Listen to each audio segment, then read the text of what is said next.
Chris Morales. Sunday, November 2nd for the ESPN LA Rams postgame show. Live from Hollywood Park Casino. Win prizes like signed sports memorabilia or tickets to an upcoming LA sporting event. While you're there, enter for a chance to win a brand new Pedigo e-bike. And I'm putting Rams fans on the air live from HBC after the game. Hollywood Park Casino is LA's hottest card room and the only place where you can party and play 24/7. Hollywood Park Casino must be 21 and older. Coach Saban here, and let me tell you, every second matters. Preparation is everything, and that's why I trust Kidde Smoke Alarms. And as North America's #1 home fire safety brand, they're built to respond over 25% faster to smoke detection. Kidde helps protect what matters the most. Find it at the Home Depot. How doers get more done. #1 claim based on total household installations as of December 2023. 29% faster average smoke detection based on internal testing of smoldering wood fires for Kidde 9th edition versus leading competitor 8th edition products.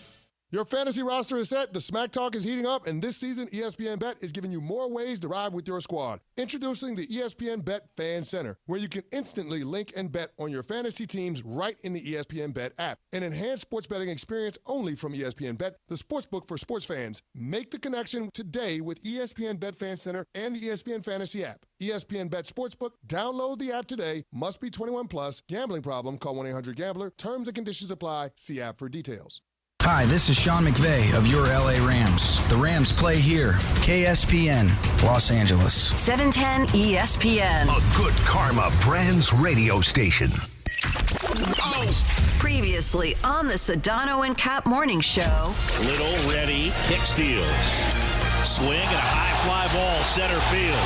Kershaw back, near the wall, at the track, gone! Freddy Freeman! A home run to center field. Freeman walks it off in the 18th. Oh, Freddie delivers. And they wait to mob him at home plate. The Dodgers in 18 win it. 6-5. Freddie goes yard. Man. The Sedano and Kap morning show is on the air. This is a team effort, and hey, so enjoy out of it, but we got a game later today, all right? Hey, we got a game later today. The biggest show in ESPN LA history. A little sabor? Give me a freaking break. Yeah, I don't think people like being called hacks. You're the güero on the radio. No. Giant Mexican, horn section. Did you have me on your show to berate me? Is that what you're doing now? Scott Kaplan, eat a fat one, bro. The Sedano and Kap morning show on 710 ESPN. The all-new ESPN LA app and on YouTube at ESPN Los Angeles. We're bigger than U.S. Steel. Wow, that's crazy. Right now. Well, you want to woo-woo? Bit boy. We got a game later today.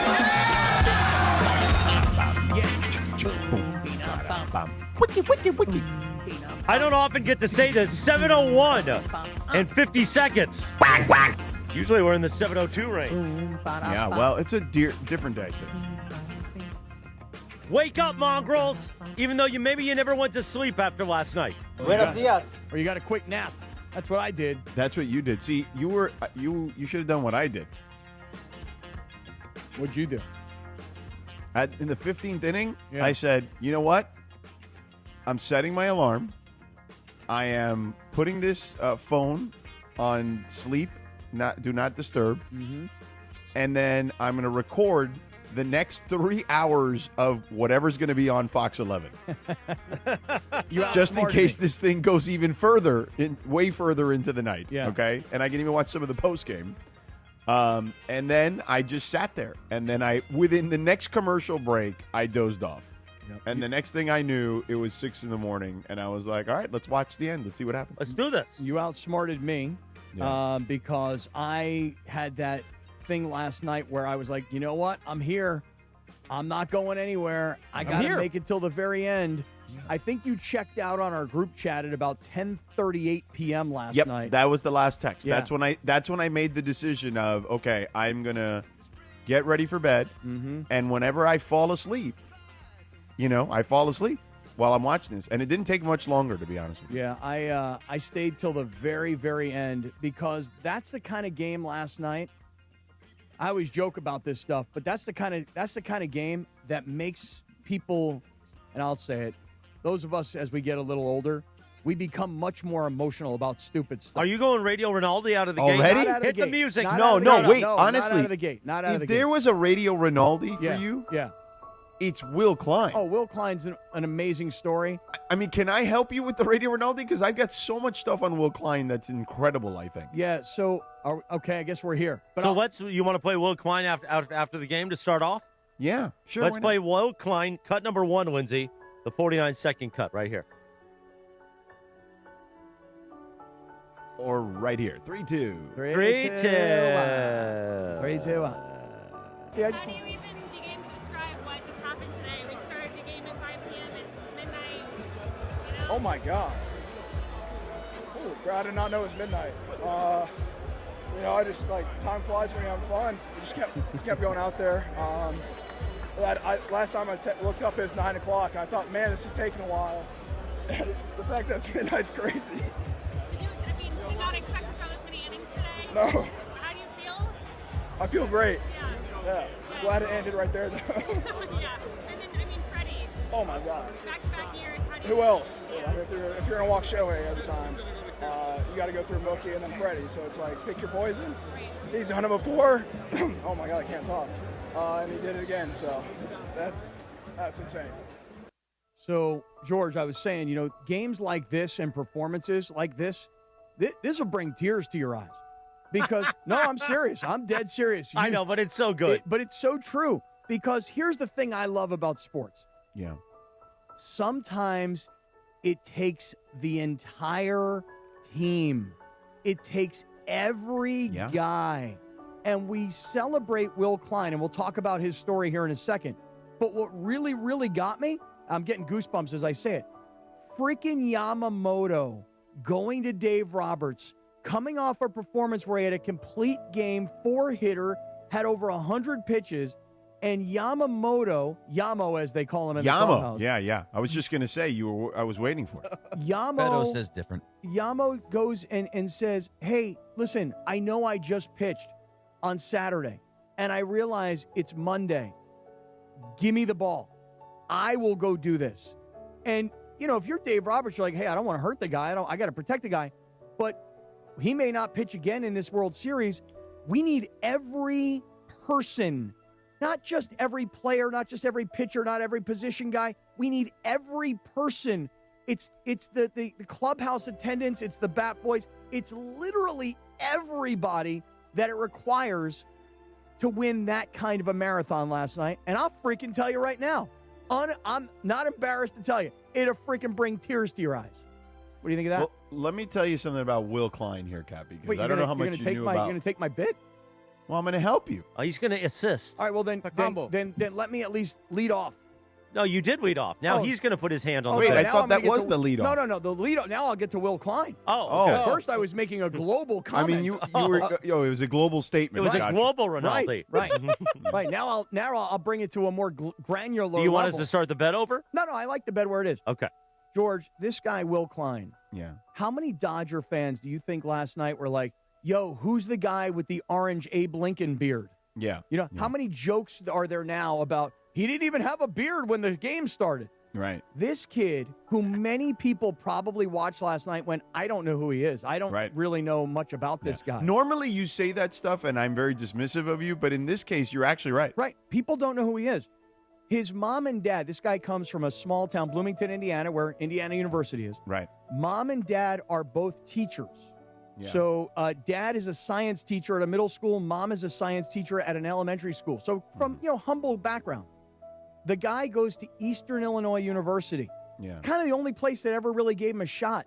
Yeah. Then his season gets canceled during COVID. He does wind up getting drafted. The guy's been in Kansas City. He's been in Oakland, so small markets and teams that aren't competing for a championship. And here's maybe my favorite part of it all, is that he's home in Arizona because he's not on any of the previous round playoff rosters. So he's home in Arizona, and he's not sitting in front of the TV going, gosh, I wish I was there. He's working out. He's staying in shape. And then the call comes. Hey, we have a roster spot. We need you. Get back over here. That's the amazing thing. He wasn't with the team and, not in uniform. He was actually home in Arizona. It's truly an incredible story. And here's one last little tidbit on Will Klein. Mm-hmm. This guy played travel ball, like all major leaguers do as they're coming up in today's day and age. He played for the Indiana Blue Jays. That was the name of his travel ball club. So, George, I've unloaded all of my Will Klein Radio Rinaldi, one of the true heroes of last night. Yes, everybody will talk about Ohtani's home runs and the walks and the on-base percentage.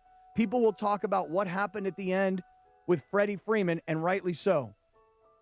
But, Georgie, I've unloaded everything I got for you on Will Klein. Well, and we'll get to those two guys in a second because obviously they were incredibly important. But the Will Klein thing, he's only on the Dodgers roster because Tanner Scott is, well, hasn't been good, but also injured. And same with Alex Vesia, unavailable, right? Due to the family matter. Right. In his 22 2/3 big league innings over the last 2 seasons, the guy coming into tonight had an ERA of 5.16, okay? Although he did pitch well for the Dodgers this year, 2.35 in 15 1/3. But that goes to show you how bad he was before. If the number was 2.35 over the 15 and he's only pitched 22 2/3, okay? But he didn't have anybody left, Dave, right? So he had to go, to your point, to the kid with the orange beard. Will Klein had never thrown more than 50 pitches in a game at any level since 2021. Wow. 2021! Wow. Okay? Only once in Klein's minor league career had he ever faced 13 hitters in a game, and that was in high A ball in 2021. Amazing. I mean, he faced 15 last night and threw 72 pitches in 4 innings. Okay? I mean, you want to talk about just... That's why as soon as I saw it, I'm like, that is the most Radio Rinaldi bleep you'll ever see. That was good Radio Rinaldi action. Now, Cap, you got to admit... I'm not done. Oh, we got more. Okay. Why don't you step back, homeboy? I thought he was done. No, we're in the middle of like a hardcore, tear-jerking, awe-inspiring Radio I Rinaldi. actually found the most pitches he had ever thrown. Tell me. Prior to tonight. Tell me. In his minor league or major league career. And it was in 2021. Mm-hmm. So last night, as I mentioned, 72 pitches, 4 innings, faced 15 batters, struck out 5. Prior to that, Cappy, 36. So half the amount of pitches, 2 innings, 9 batters faced, 3 strikeouts. I mean, that is incredible stuff, okay, to be able to have the intestinal fortitude. Ooh. To be able to rise to the occasion. See, now you're getting it. To be able to sustain the game in a way that allows your team to come back and win in heroic fashion. Mm-hmm. That is the most Radio Rinaldi thing we will probably see the rest of this calendar year, and who knows how long even further than that. And you want to know and beautifully stated, by the way, and you want to know what else is really incredible as people are waking up and they're in their car and they're already in traffic, and a lot of people obviously fell asleep last night. For those of you that were up all night like we all were, let me just tell you something, George. For all this Radio Rinaldi love we're giving to Will Klein, and we're telling his story, and I assure you that we're telling people stuff they didn't know about him. I didn't know about this until last night myself. I had to go do the research. But, George, don't forget, this is on a night where there were some spectacular performances. Again, Ohtani hits 2 home runs. Ohtani's on base 9 times. 9. Freddie Freeman, we're all going to talk about Freddie Freeman's game-winning walk-off home run. Well, and we should, I mean, to be honest. Right, but there were other at-bats in this game for Freddie Freeman that were super critical. Incredible. And think about this, George. 2 things come to mind. Number 1, yesterday at this exact time, we're having a conversation about Clayton Kershaw. And what are we saying? Hey, if they're down big and there's no issue, give him some sort of symbolic send-off. Let him eat some innings. It's a pity appearance. No, not even close. He came in the most high leverage situations. The bases were freaking loaded, for God's sake. With 2 outs. The bases are loaded. There's 2 outs. So now Clayton Kershaw isn't coming in because we pity him. He's coming in because he was needed. Yeah. As he has been needed all season long. Hold on. Yeah.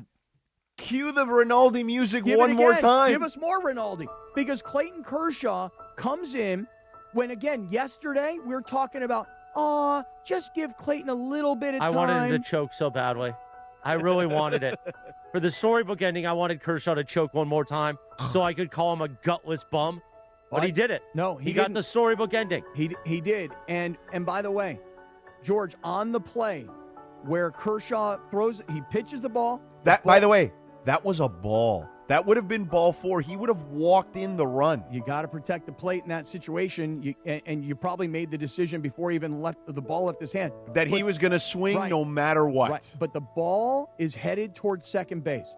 And as soon as the ball is hit, the crowd explodes as if to say, routine ground ball, no problem. Right. Tommy Edmonds has to rush the ball. And scoop it. And scoop the ball with his glove and toss it to Freddie Freeman because there's a millionth of a second available to make that play. And Tommy Edmonds, so while we talk about Kershaw. A guy who had already had a crucial error in the game, Tommy Edmonds. Not only did he have a crucial error that ultimately led to the 3-run home run that took the lead, Tommy Edmonds then makes 2 plays, actually 3 defensive plays in this game. The one we're talking about with Kershaw, the scoop. Right. The out at home. The out at home where Teoscar, he hits the cutoff and Tommy throws the ball home perfect. How about Teoscar hitting the cutoff? It was amazing. But wait a second. The play of the game, in my opinion, was when the ball hits off Freddie Freeman's glove. He makes a jump to go try and get it. The ball hits off his glove. Edmund runs. This was unbelievable. Slides, picks up the ball, turns, and then fires a perfect strike to third base. So for a guy, again, please, the music, please. For a guy. What are we doing here? For a guy. Keep it going. The whole segment, I feel like, is a Radio Rinaldi. For a guy, the whole game. For a guy who was looking like he's going to be the bad guy, right? He's going to be the bad guy in all this on a routine, grounder. He has the error, but then he makes these 3 spectacular defensive plays. I'm telling you, man, if you think I'm out of my mind, okay, and I'm not a lifelong Dodger fan, Padre fans get mad at me. I'm not enough of a Dodger hater. How could you hate this team? And the storylines and the grit and the heart. I mean, last night will bring tears to your eyes, man. Did it bring tears to yours? Well, I was laying in bed. I was naked. I was like ready to go to sleep. I was kind of half dozing off. I was watching the freaking Laker game earlier. I was watching the Monday Night Football game earlier. Yeah. I had 3 things going. I had 2 TVs. I had an iPad. So I drove in with Cappy this morning. Yeah. All he wanted to talk about is how the sound was all the way up. He stayed up late. He did all this. But I also, he sacrificed for the show. Well, George, he sacrificed. Right. He made that point to me several times in the car. I'm glad you sacrificed, you know why? Because I don't think you would have had the discipline to get up even earlier to do what I did, which is just watch. I had to explain to Chris that I sacrificed because we had a group chat going last night. Yeah. Me, you, Briones, Bergman, Parker, Bell, Sexy Jexy. Parker was at the game, for the record. There were 2 people that were not part of it. Lindsay, we know, goes to sleep very, very early. And Chris was and not. Morales I'm a heart was failure patient. Nowhere to be found. But here's the thing. Night. I went to bed at 8:30, and I planned to wake up and watch it, which I did. But also, Stephanie, my girlfriend, was at the game. I told her, part of your assignment, hon, give me a video recap. I didn't know that video recap would be there at 2:34 when she got home, and I woke up at 3:15. Yeah. But what are you going to do? No. Here's what I do want to do. I want to tell you this real quick. Go ahead. YouTube TV customers, you could lose ESPN and the sports you love, including college football, college game day, Monday Night Football, NBA, college basketball, and more. Take action.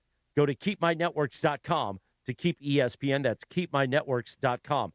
Meanwhile, he's going to join in now on the Radio Rinaldi Fund. The great Evan Cohen, as we talk to him each Tuesday at 7:15. Good morning, Evan. There's no way this kid watched the game. I mean, he was get out of here. The game was still going when he woke up. Yeah, I know. I was just going to say. Yeah. Probably so. No chance that I watched it. I'm not gonna act like I did. That's for sure. That was unbelievable, though. And when I say that was unbelievable, I mean reading about it and hearing about it was unbelievable. I tell you, it was emotional for me, guys. Waking up this morning. Give him the Radio Rinaldi music. Come on, Jorge. I'm trying to do it. Ev, it's very emotional. By the way, how does I know he doesn't do baseball, but how does Fox just not trot out Rinaldi there? They should have, when that thing went to extra innings, they needed to just fly him on a private jet to have him do something in the postgame. Or have him do it remote. Like this past weekend, he was at an NFL game, but on Saturday he was previewing a Rinaldi story Fernando Mendoza's right, situation on with his mom. Right, on their Big Noon kickoff show. So he's at an NFL game, but he's on the Fox Saturday afternoon show. Yeah. They should have had Rinaldi from his bed last night. Fire up the Zoom, man. And guys, there was a 30-minute span last night into this morning that everyone's talking about today after 18 innings of a Dodgers miraculous victory. And Stephanie got home at about 2:30, 2:45. And Chris woke up at about 3:15. And the world wants to know what happened in that half-hour span. And that is what we'd like to know. That was the World Series. We'd like to know if that had a walk-off moment. It didn't, because she was at her house. I was at my house, but that's fine. Okay, and then that answered the question. By the way, these days it would take 30 minutes just to warm things up. Well, especially that late at night, I'm sure. I'm sure it would. Can I, by the way, can I ask you guys a bunch of questions on this? Because I'm so fascinated by last night. So, was that performance numerically by Ohtani better than the NLCS performance, clinching the spot in the World Series? Like, what's more difficult to actually accomplish? 9 times on base or 3 homers and 10 strikeouts pitching in the same game? Yeah, I know it's hard to kind of figure out, right? Because if you put the stats side by side, you're like, wait a second. You mean to tell me that this guy pitched this many innings, struck out this many guys, and hit this many home runs in one game? Yes, that's exactly what I'm telling you. Wait a second. You mean to tell me that the next time they're at Dodger Stadium, this guy hit 2 more home runs in the next round of the playoffs and was on base 9 times? You put those two comparisons together right next to each other, and you're like, which one's better? And you're like, I don't know. But, I mean, if you actually said, hey, you got to make a decision, which one? I'll take the 10 strikeout, 3 home run performance as the better of the two. Right. I mean, it's impossible. I'll give you another one, okay? Sedano, I know you like to dabble in numbers at times, not all the time, but at times. Is there an argument that post-7th inning, what the Blue Jays did last night worked? By walking him 4 times. Oh, yeah. times No, there's no overall. question. They treated him. They gave him the Barry worked, Bonds right? treatment. Yeah, for sure. It was the smart thing to do. So do you think they pitched to him the rest of the series, or do you think that decision now is like, do you walk him to start the game tonight? I don't think to start the game. I don't think in the first at bat, but they've said be prepared to see less of Ohtani swinging and more of Ohtani walking. My favorite part was late in the game when there was already a runner occupying first base and they couldn't walk him. They actually had to pitch to him, which I was like, okay, finally, let's go. But, I mean, 9 well, John times. Schneider apparently did say expect more of the same with right. intentional walks. Right. They're going to treat him like Barry Bonds. Yeah. Right. But, George, just to fight off this point for a second, walk me through the downside of walking him to start the game. It's the assumption that Mookie and Freddie Freeman are going to do something, right? That's the downside.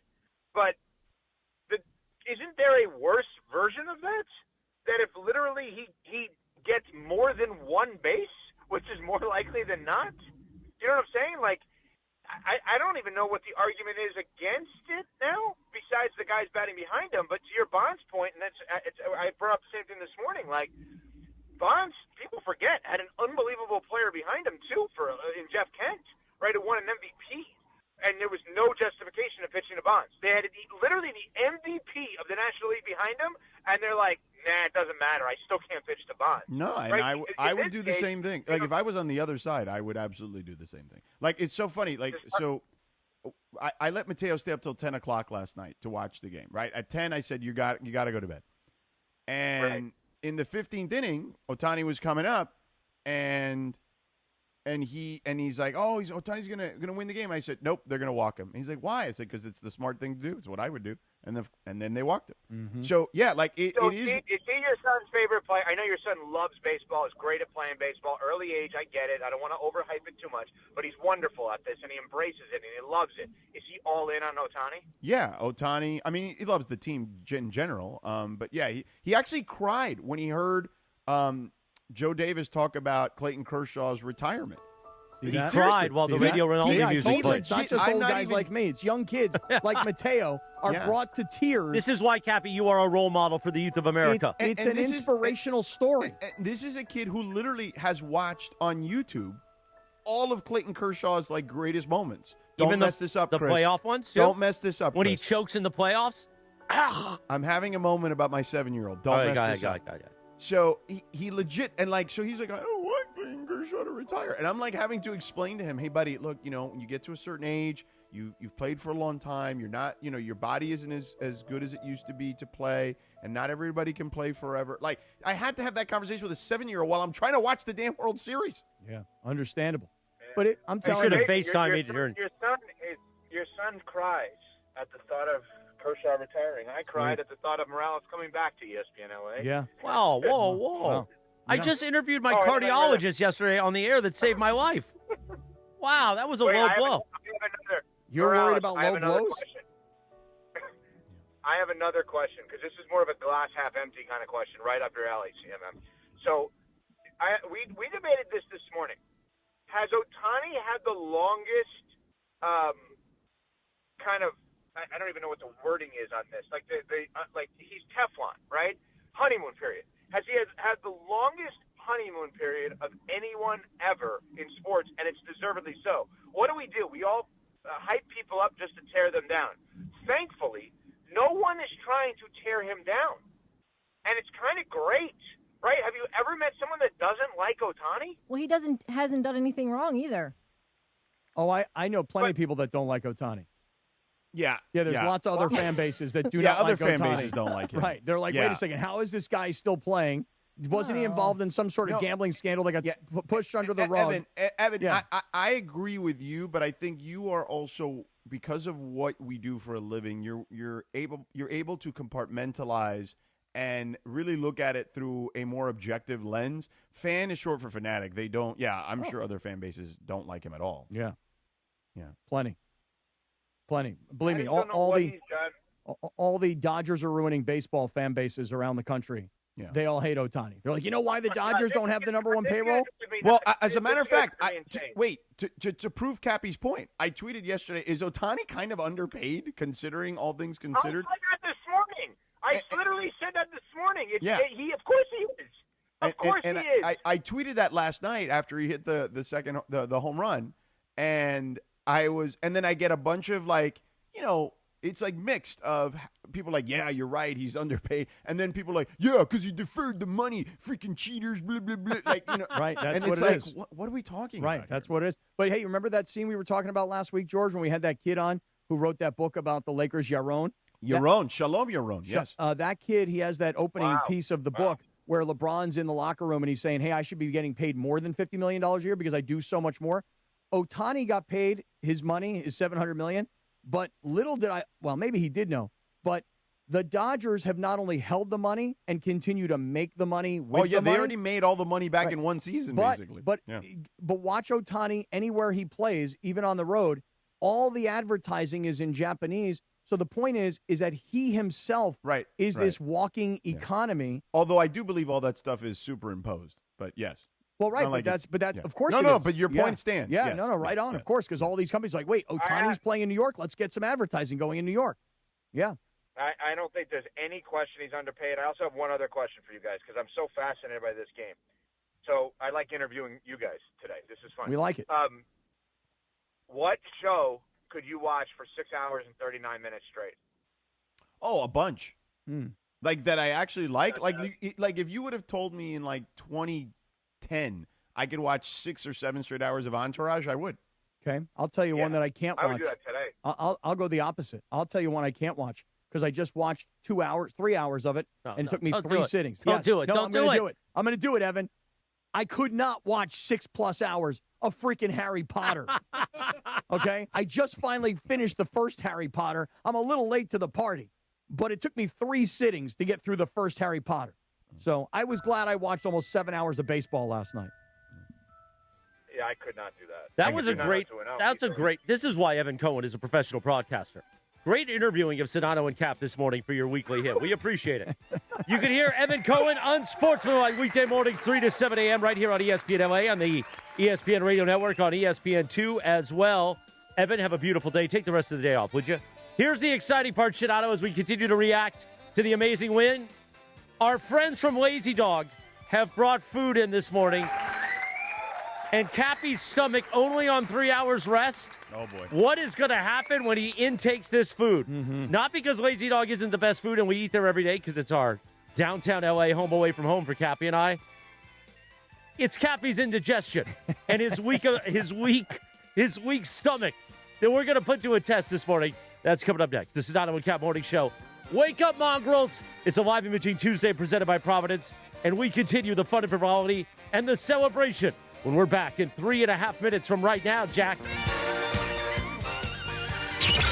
The Sedano and Kap Morning Show. We'd like to thank our founding partner, East Central Hotel, the official downtown home away from home for Cappy and Morales. EastCentralHotel.com.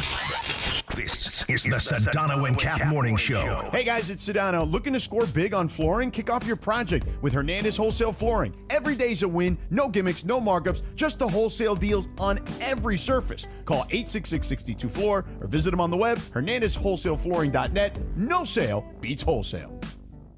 You and I make decisions every day, but on Prize Picks, being right can get you paid. So don't miss any of the excitement this sports season, because on Prize Picks, whether you're a football fan, a basketball fan, or a fan of both like me, it always feels good to be right. Been doing a ton of Prize Picks for football season, but with the start of basketball season, you don't think I'm going to be riding that Luka train night after night?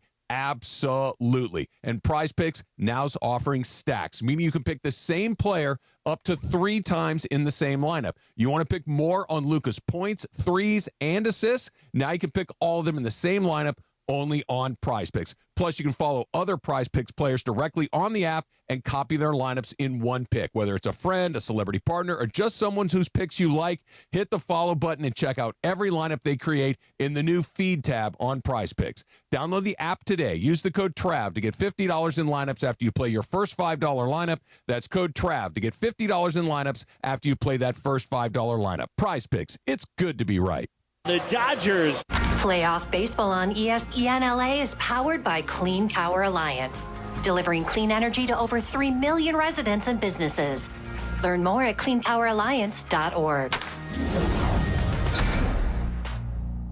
We all hear the radio ads about the IRS. They tell you to be afraid, to be scared, and they try to frighten you into calling. I'm not here to do that. Tax Relief Advocates is different. TRA is here to tell you that if you owe money to the IRS, whether it's $5,000, $50,000, or $500,000, we have a solution. It doesn't matter if you're sitting in your car, at work, or with your kids. No matter where you are, call now. 800-575-6759. Don't lose hope. TRA can eliminate or reduce what you owe to the IRS. Generous programs are now available that can give you a fresh start. Our passion is taxes and helping individuals fix their IRS problems. We have over 1,000 5-star reviews on Google and an A+ with the Better Business Bureau. You don't need to be afraid of the IRS any longer. End your tax nightmare today by visiting us online at TRA.com or call 800-575-6759. That's 800-575-6759. Tax Relief Advocates. Real solutions for real people.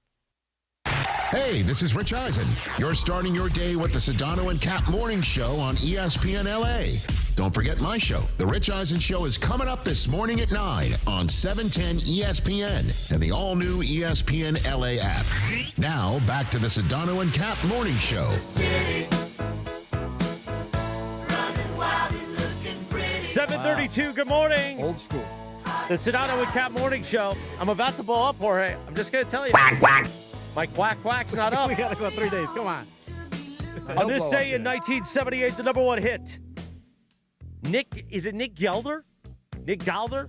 Hot Child in the City. Great song. What year did you say? 1978, the number 1 hit. Wow. Also today is National Chocolate Day. Oh, really? Dark chocolate or milk chocolate? You know, milk chocolate's for children. Well, here's the thing. Sedano used to say milk chocolate was for children. Yeah. It was all about dark chocolate. And I used to get violently upset because I love milk chocolate. But then, I had all that health. I almost died. Right. Now dark chocolate has no sodium in it, so it's a good thing. But now I can eat some milk chocolate too. So I'll eat both. I'll go milk and dark. I hear this song, and I am like riding in the back seat of my mom's Pontiac station wagon, and I'm in the third row of seats, but I'm facing back. I'm not even facing forward, like third rows of seats now. Pontiac station wagon, 1978, Jack. Before we continue our reaction on the Dodgers' amazing win last night, how high, Sedano, do you go on the cacao meter? Do you ever go up to like the 90 on the dark chocolate? His answer, negative. Is Sedano there? Nope, he left us. He quit. All right. He quit the show. Sometimes I go 90. One time I went 90. That's really dark. Mm-hmm. Well, I like it. The darker, the better for me. I understand. You know what but I'm the saying? higher on the cacao level. Is it the cacao? I don't know, man. Just give it to me dark. All right. Real dark. Let's hear the highlight last night as Freddie Freeman walked it off and our friend Boog Shambi on ESPN Radio. Lindsay, please. Little ready, kick steals. Swing and a high fly ball, center field. Varsho back, near the wall, at the track, gone! Freddie Freeman! A home run to center field. Freeman walks it off in the 18th. Oh, Freddie delivers. And they wait to mob him at home plate. The Dodgers in 18 win it. 6-5. Freddie goes yard. Man. Our friend Boog Shambi on ESPN Radio last night. That was a great call. Honestly, I'm not trying to be disrespectful. It's a better call than the TV call. Oh, yeah. No, 100%. I listened to the TV call this morning, and Boog I thought the TV call was good, but Boog's was better. You know, the thing is, by the way, that the home funny run? thing is, did you see the video he did last night for us? Yes, it was that was great. like 20 hours ago at this point. Yeah. But it was amazing. Well, it's hard to remember this whole game because, you know, I watched this morning, George, as I was driving up north to pick up Chris in Anaheim. I watched the Fox postgame show. Right. And Derek Jeter said something that I had already said out loud to myself, which was, I've kind of forgotten the first half of this game because it happened so much earlier. But Bergie, as we were just hearing that Freddie Freeman home run, the walk-off home run, and by the way, you talk about clutch and Dodger legend after what he did last year with the walk-off grand slam and now this. I mean, you're talking about an all-timer. But prior to that, the point is that the marine layer was making the air ball stay thicker. in. So Yeah. you had Will Smith, who thought he walked it off because I thought that ball was gone. He stood there and he admired it, and then he found out it got caught at the track. I mean, really right at the wall. And Teoscar Hernandez also hit one that the crowd thought might be on its way out, and it got to the warning track. Freddie had one also that was very deep and almost didn't go out. And he also had a double that would have ended the game also that got stolen by Dalton Varsho. So it was pretty amazing, George, that it ultimately ended with Freddie hitting the walk-off home run because given that Freddie had hit one deep, Will Smith had hit one deep, and Teoscar had hit one deep, I just didn't think the ball was going to be able to fly out of the park last night because of the thickness of the air. It was a truly spectacular ending, and we've done a lot of documenting in the early part of today's show about all the inspirational performances. Do you want to hear night. the Japanese version of the call? It's pretty good. Yeah, for sure.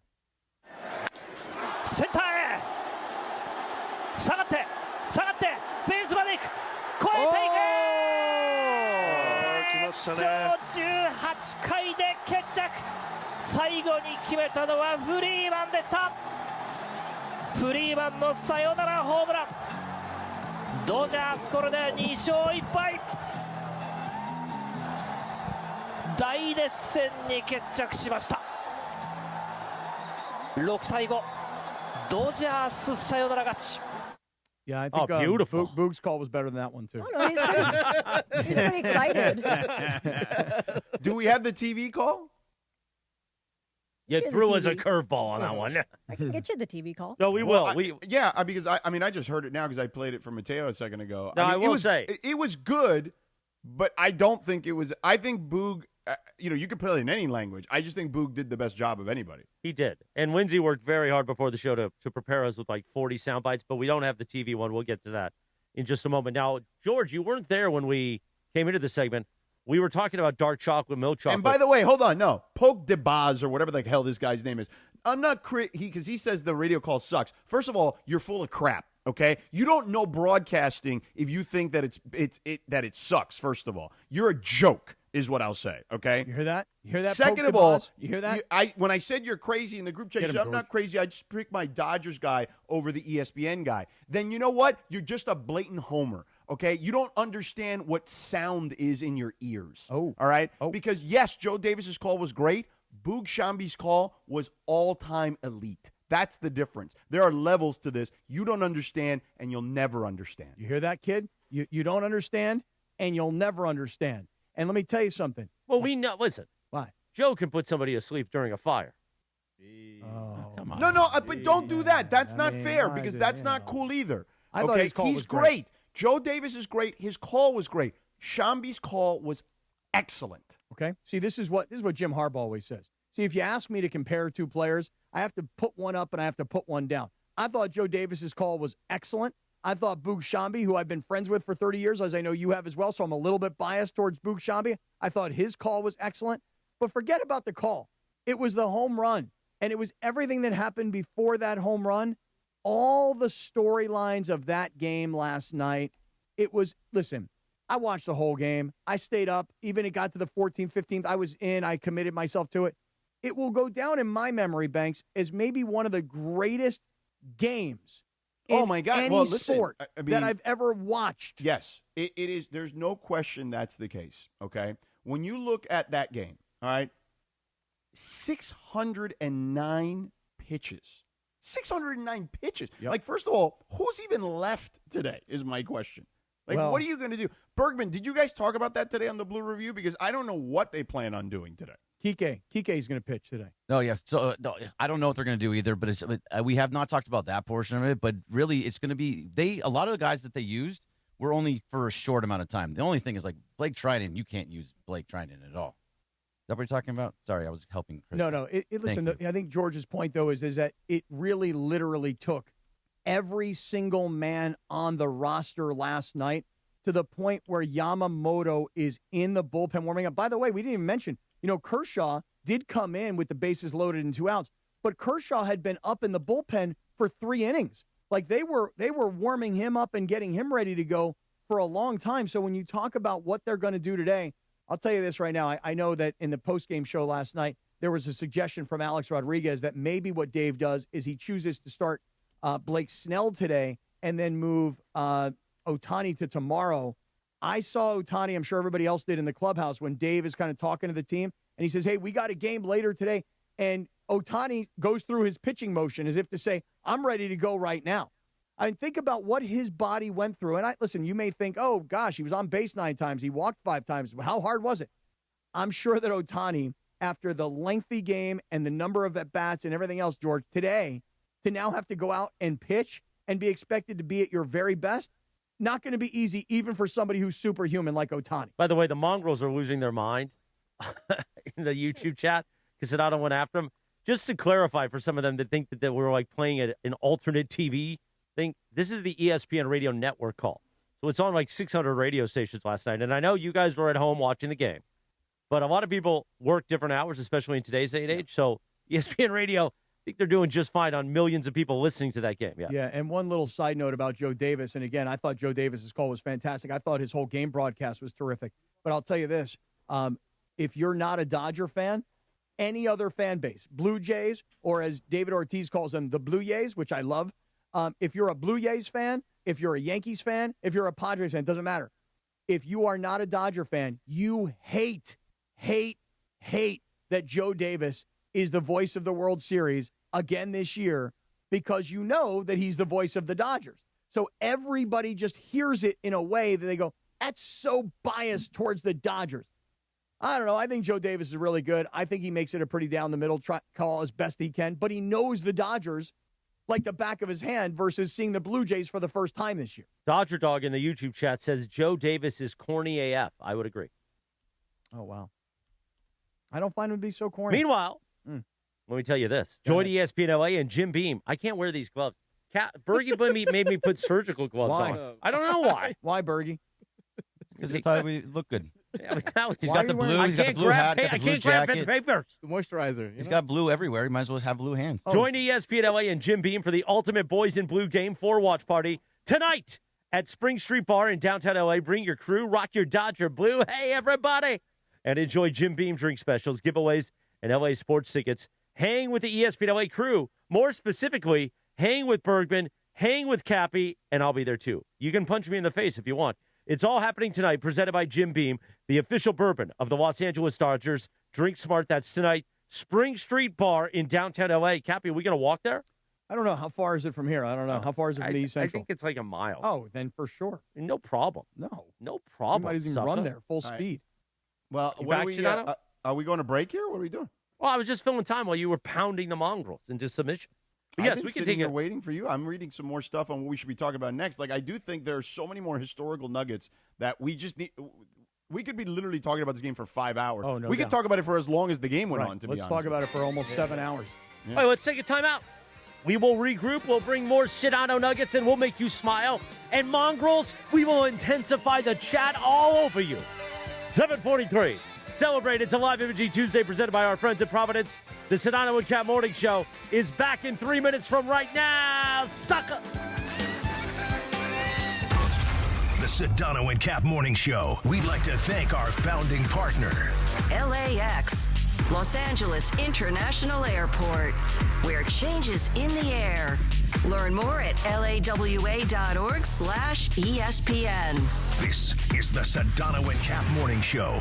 In a world where drivers pay too much and finding a new vehicle can feel like a struggle, it's Ocean Subaru of Fullerton. Take advantage of 1.9% financing for 63 months on a brand new 2025 Subaru Crosstrek Sport all-wheel drive, or 1.9% financing for 72 months on a brand new 2025 Subaru Outback Premium all-wheel drive. Approved credit through Subaru Motors Finance. Not all buyers or vehicles will qualify. Plus tax, tag, title, and doc fee. Zero security deposit. Offers do not combine and are not available on previous purchases. See dealer for complete details. Expires 10/31/2025.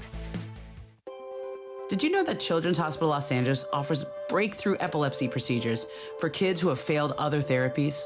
As Southern California's only all-pediatric Level 4 epilepsy center, CHLA is leading the way in the newest treatments and creates a personalized game plan for each child. So put seizures on the sideline and help your child get back to being a kid. To learn more, visit chla.org. YouTube TV customers, you could lose ESPN and the sports you love, including college football, college game day, Monday Night Football, NBA, college basketball, and more. Take action. Go to keepmynetworks.com to keep ESPN. That's keepmynetworks.com. It's baseball. Hey, it's Mace. Did you know Goodwill Southern California is more than just amazing thrift finds? They're transforming lives with job training, career placement, and supportive services for veterans, youth, and individuals overcoming barriers to employment. Every donation and purchase fuels these life-changing programs. For more information on how you can help, go to powerofwork.goodwillsocal.org. That's powerofwork.goodwillsocal.org. Brought to you by GSC Verizon Skill Forward. Coverage and content of the 2025 MLB postseason on ESPN LA is presented by Pechanga Resort Casino. Play your perfect combination at Pechanga Resort Casino. See for yourself what made readers of Newsweek and USA Today name Pechanga the best casino outside of Las Vegas. Visit Pechanga.com for more information. Texting enrolls you in a recurring automated marketing text messages. Consent not required to purchase. Message and data rates may apply.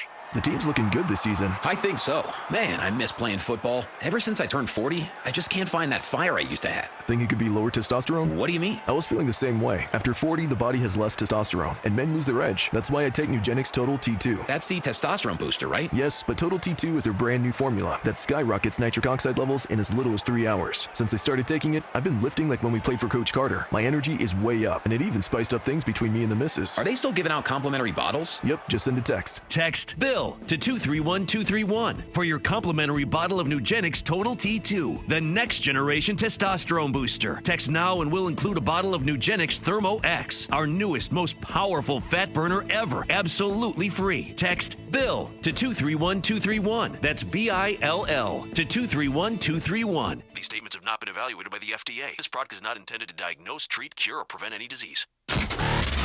Mornings on ESPN LA will never be the same. Yada, yada, yada, blah, blah, blah, me, me, me, me, me. So wait, so you're hitting me with a yada, yada. What was blah, this? blah, blah, and a blah. Sedano and Kap have taken over Morning Drive. Wow, that's a lot right there. Yeah. Back to the guys. 7:47, good morning. The Sedano and Kap Morning Show. on a celebration Tuesday. But as nice guy Dave reminded us, by the way, my hero now, Dave Roberts. We got a game tonight, Jack.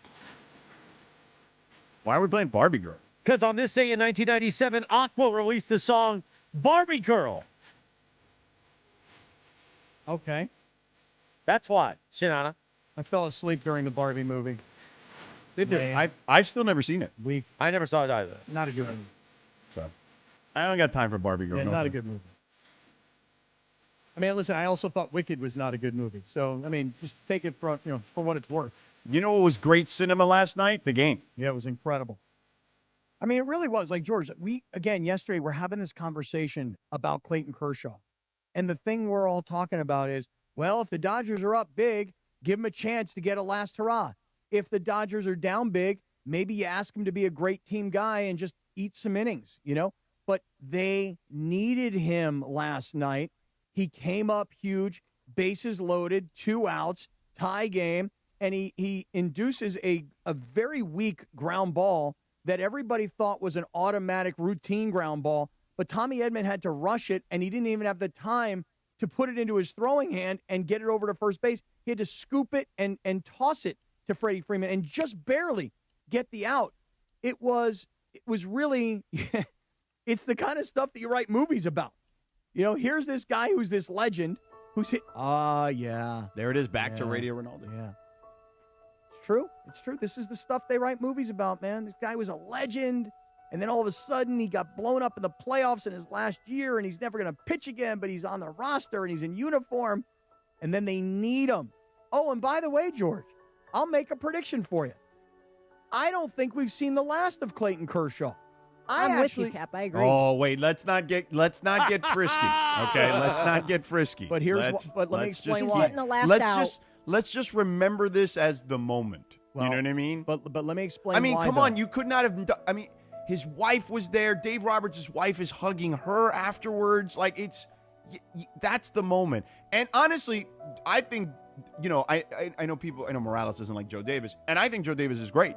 But I thought Davis nailed that where he said, afterwards, you see Clayton hanging on the rail, and he says that, he said basically that's the last pitch you'll probably ever see from Clayton Kershaw. And that's how I want to remember it. Like, I want that to be the end. Well, I don't think it will be. I really don't. I actually I think hope you're wrong. I think because of the number of pitchers that they used last night, and because of you're right. Your logic is sound. Yeah. I just hope that's not the case. Well, here's what I hope. I hope Kershaw does have to pitch again, and things do go well for him again. I understand exactly what you're saying. I said it earlier. This is what movies are written about. That's the closing scene. He comes into the game in this ridiculously high-pressure situation. He gets this out, and that's where the movie ends, and the Dodgers win on that play. But that's not really how the movie ends. And so I think because of the number of arms that you used last night and because Kershaw only faced one batter, I actually think not because we want to see Kershaw. I believe the Dodgers will still need to use Kershaw. No, We'll I see. think you may be right. I just for his sake, like you can't ask for a better ending to his career than that. He comes in super high leverage. He's had so many playoff struggles that you want it to end there. But yeah, you know what? Out of necessity, this may be the case. And some scumbag like Morales may get a chance to laugh at him again. I hope not. I hope so. I hope not. I mean, he's got his Dodger But I still hat want to on. win the World Series. So can we laugh at him and still win the World Series?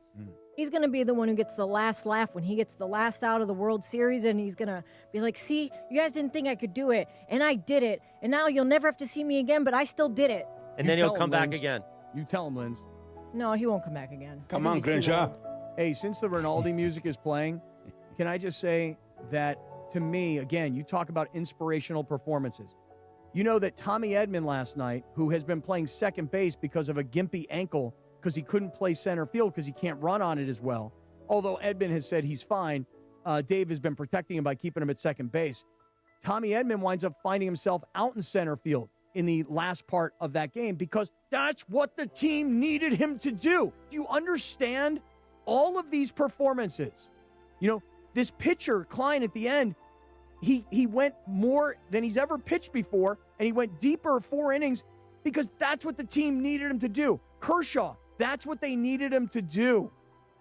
And that was the beauty of last night's game. Even if you are a Dodger hater, you got to appreciate what you saw last night. Yeah, I would agree. But to your point, most people are not rational like that. I would say here's where you could tell, Cappy, who's an adult and who's not. Okay. Right? Tell me.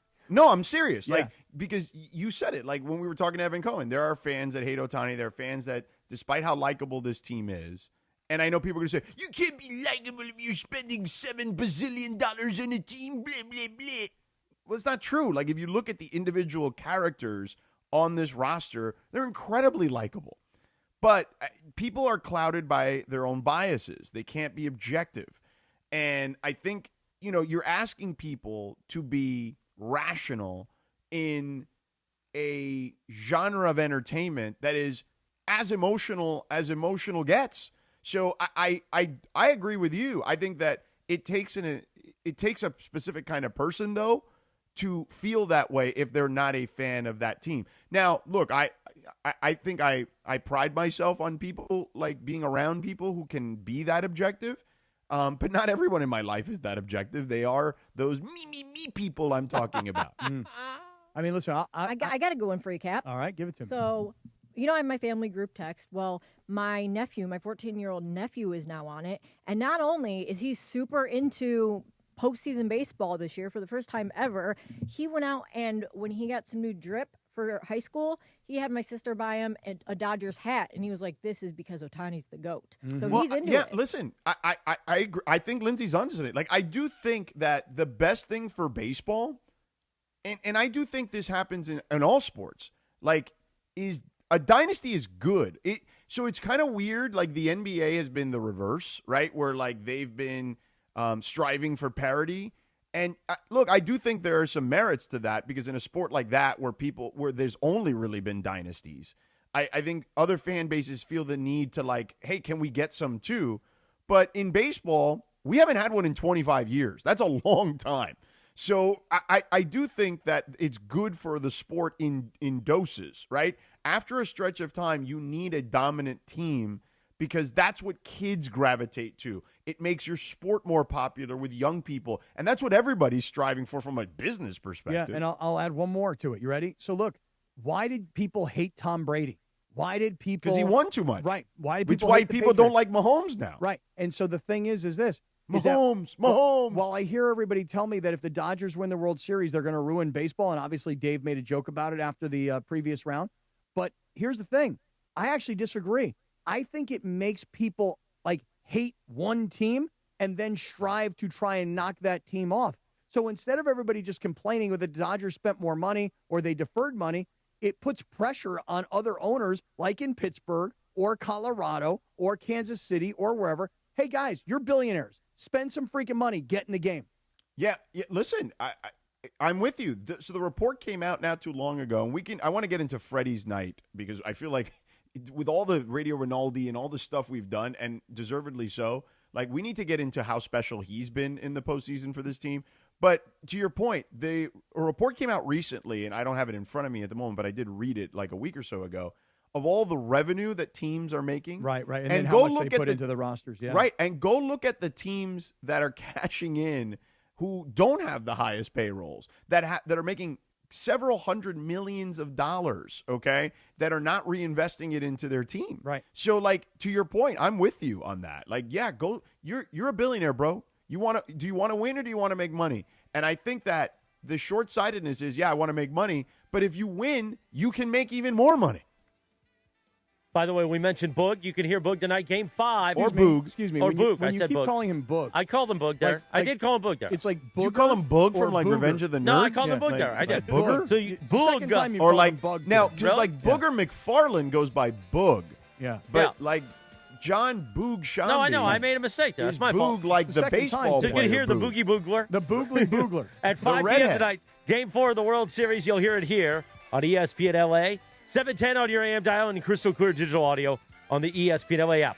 Speaking of ESPN, let me tell you this. YouTube TV customers, you could lose ESPN and the sports you love, including college football and college game day, Monday Night Football, NBA, college basketball, and more. Take action. Go to keepmynetworks.com to keep ESPN. Now, Sedano, I think what we should do, I'm navigating on the fly here. I want to do a little morning roll call, but here's the thing. Oh, Jesus. If it goes south and we don't have passionate calls, we're going to immediately pivot to you talking about Freddie Freeman. Maybe we move Cap 10 to tomorrow. Let's keep it all on the fly, Jack, because that's what we do when there's history, Cappy. There's history. And we're celebrating. 3 minutes from right now, Cap we are 10 back. should be all 10 biggest moments of yesterday's game, to be It honest. should. Good idea. But before we do that, Cappy, tell us about our friend Avner Gatt. Oh, I would love to. As a matter of fact, let me put my Avner Gatt hat on. I've got it right here with me in studio. Hey, look, here's the thing about Avner Gatt. I have been talking for years about Avner and talking about water damage. So hypothetically, you've got a toilet that bursts in your house or some kind of a pipe and it bursts and you've got this huge flood and you call your homeowner's insurance company and they're not taking care of you the way they're supposed to. That's when you call Avner Gatt, because Avner Gatt is one of California's largest public insurance adjusters, and he knows the policies, he knows the agents, he knows how to get the deal done. You don't. But wait a second. Let's talk about something else here for a second. You're on your way to work this morning. You get to your office. Your computer won't turn on. Your files are locked. Your data's frozen. And brother, you've been hacked. And let me tell you, because I have been scammed, not hacked, but scammed. Anybody who's ever been through a scam or a hack, you know this could cost you thousands, maybe hundreds of thousands of dollars, not to mention the emotional side of like getting scammed or having somebody invade your space. Let me tell you right now, Avner Gatt and his team of public adjusters, this is where they help. You know them for water damage claims, but they also handle cyber insurance. So if you're not even sure you're fully protected because you're not even positive that you filled out the insurance application correctly, do not wait until it's too late. You call Avner Gatt. 818-917-5256, 818-917-5256. Avner will answer the phone himself. You'll know it's him when you hear, hello, Avner Gatt. Water damage, cyber issues, you name it, he handles it. Your claim, our game at AvnerGatt.com. Thank you, Cappy. 7:59 at 710 ESPN, KSPN, Los Angeles. A Good Karma Brands radio station. We got some calls. Prove them wrong. Prove Sedano wrong. We'll do the morning roll call next, and we'll talk about Freddie's amazing night. The Sedano and Kap Morning Show. We are back in 3.5 minutes from right now, sucker. The Sedano and Kap Morning Show. We'd like to thank our founding partner, Avner Gatt, your trusted Los Angeles public adjuster. Call Avner directly at 818-917-5256 for help with your insurance claim.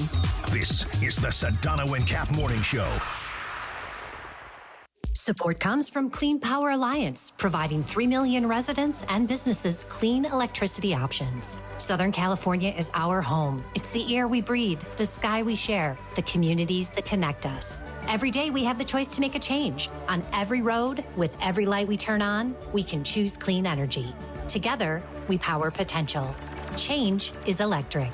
Learn more at cleanpoweralliance.org/changeIsElectric. Everyone wants exclusive behind-the-scenes access to the Lakers, and this is your shot. Sign up for the Lakers email now to receive an insider's look into the team and get a weekly dose of everything Lakers. On top of all that, this is your opportunity to be the first to know about Lakers fan events and get the latest news straight from the team right when it hits. You won't miss a beat of the action by signing up now at Lakers.com/emails. That's Lakers.com/emails. Veteran founded and veteran focused, National University is a proud yellow ribbon school and a top educator of the U.S. military. They accept the post-9/11 GI Bill and offer dedicated support to help you balance work, family, and school. With flexible online and hybrid programs, monthly class starts, and over 150 degrees, credentials, and certificates, you can even earn credit for prior experience. Advance your career today. Visit nu.edu. Buenos dias. What's going on? It's Bethel Duran, and I love rolling around in my Toyota. Tacoma, to be exact, and right now it's Trucktober. If you're in the 818, go check out the All-Stars at Northridge Toyota. In the 626, it's all about Wondries Toyota. And right now, Trucktober is here for you. Lease a brand new 2025 Tacoma for just $164 a month or 36 months plus tax. Northridge Toyota or Wondries Toyota. Serving all of SoCal sports fans, they make it easy. Lease excludes tax, title, license, registration fees, and dealer options and changes. $59.99 cash or trade equity down. Expires 10/31/25. Funny how my neighbors always run out of Halloween candy when I show up. Now they're top reasons to visit Morongo.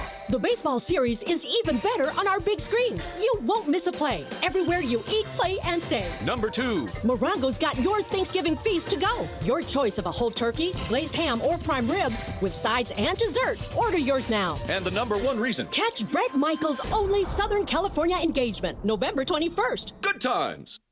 John Ireland here for Blue Ice Huckleberry Vodka, crafted with real mountain huckleberries, Idaho's state fruit. Think blueberries, but richer. Try pairing it with lemonade. So refreshing. Blue Ice Vodka, because taste matters. From kickoff to cash out, ESPN Bet has all the tools you need to score more on game days. Bet smarter with stats right at your fingertips. Get personalized parlays built just for you. And with your fantasy teams synced right in the app, you can back your squad. Right now, new customers get $100 in bonus bets when you bet $10. Sign up with promo code USL to get started. Must be 21 plus. Gambling problem? Call 1-800-GAMBLER. Terms and conditions apply. See app for details. Offer not available in New York. Switching to Progressive is a game-winning call. And that reminds us of other game-winning calls in the history of sports. It was a doubleheader in August and really hot inside the concession stand. So instead of waiting for people to come to me, I figured I'd walk around yelling, "Hot dogs here!" And that's how I became the first hot dog vendor in sports. Okay, not really a game-winning call, but it was a good call. You can make one too. Switch to Progressive and you could save hundreds. Progressive Casualty Insurance Company and Affiliates, not available in all states. The Sedano and Kap Morning Show is on. I'd like to actually have one of those. I haven't had a Werther's Originals in years. Back to Sedano and Kap. Good morning, 8:04. The Sedano and Kap Morning Show on a live imaging Tuesday presented by Providence.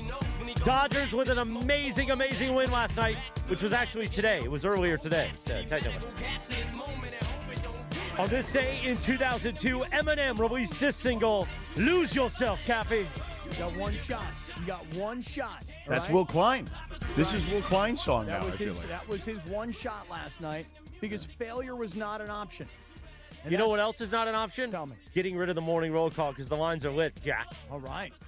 Let's do it here. Okay, now, Sedano, since it's a celebration day, are you going to partake or are you going to the Mongrels? I'm going to the Mongrels. Okay. This is a failed segment. I don't care how many people are on the line. Sedano goes to the Mongrels. It's time for the morning roll call. Cappy, who's it brought to you by? Brought to us by Morongo Casino Resort and Spa. Good times, less than 90 minutes from wherever you are now. Mongrels, you guys deal with Sedano. Now, callers. We're looking for A-list callers. We're looking for 18-inning inspirational performance. Every guy on the team has to contribute. We're looking for great calls this morning. Don't let us down, brothers. I hear that our friend Cambone is on hold. We'll get to you, Cambone, in just a moment. The legendary man who gives us that drop in the open each day. Eat a fat one, Cappy.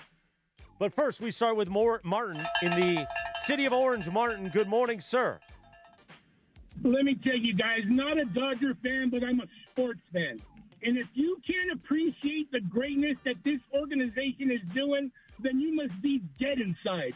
If you can't appreciate the rocket that Ohtani has attached to his body, or the magic that Freeman has in his bat, or the tenacity of a Will Smith, if you can't appreciate that, then there is something wrong with you. I think what you're mistaken is what we hate the fan base that becomes so obnoxious after their team starts winning. They act like they're out on the field. And it's human nature. Because trust me, I'm a Laker fan. And when we start winning, I'm acting like I'm throwing down triple doubles. Dodger fan, embrace the hate. That means your team's doing something right.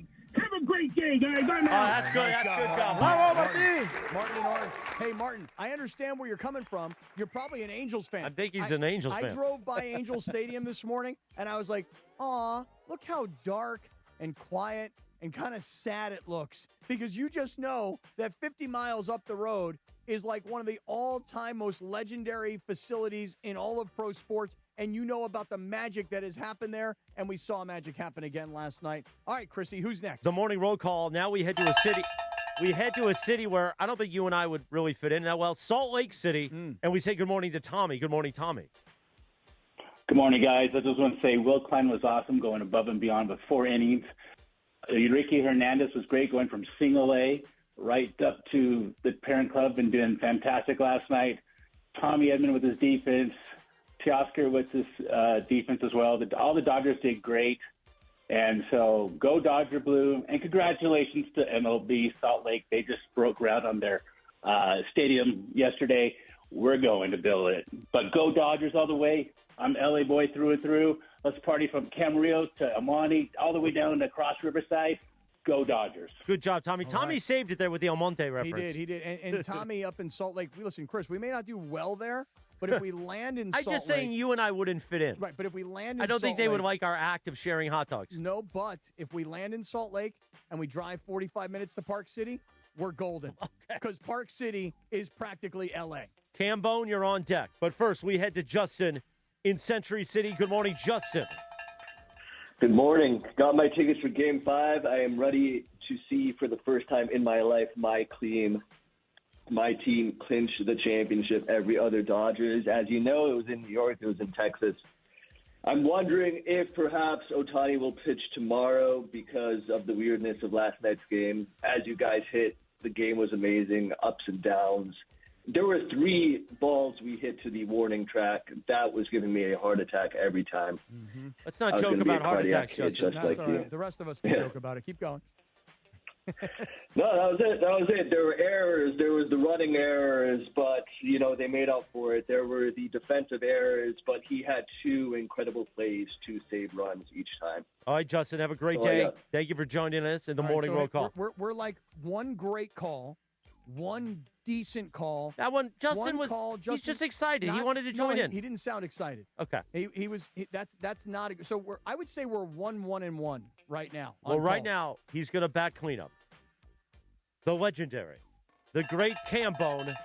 What city is Cambone in? Santa Clarita? Is that right? Cambone. Good morning. San Clemente. Oh, San Hey, Clemente. how we doing? These Canadians are really grinding my gears, man. They're going to walk Ohtani 5 times. They're talking about ESPN. They're going to walk him the whole series.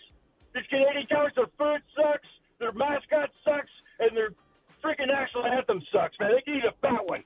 Scott Copley, eat a fat one, bro. Sedano, eat a fat one, bro.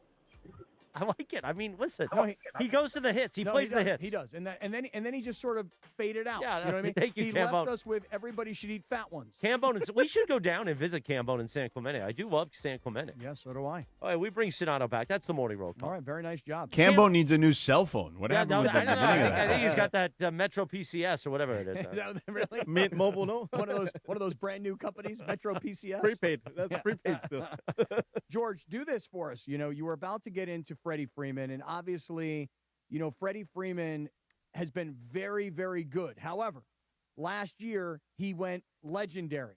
Okay, if you are in the YouTube chat right now with the mongrels, and, listen, beware of the mongrels is what I was saying. You know how there's those signs, like in people's houses, beware of the dog? I mean, very similar. Mongrels are a dog. So beware of the mongrels is what I would say. Mm-hmm. Actually, we should create a T-shirt that says beware of the mongrels that looks like beware of the dog. Have Beto's guy do it. Oh, Beto does great work. Beto's guy does amazing work. You can't steal that one for your merch store. No, listen, if we had a merch store here at 710, and by the way, we should have a merch store. People would love to have a lot of our merch.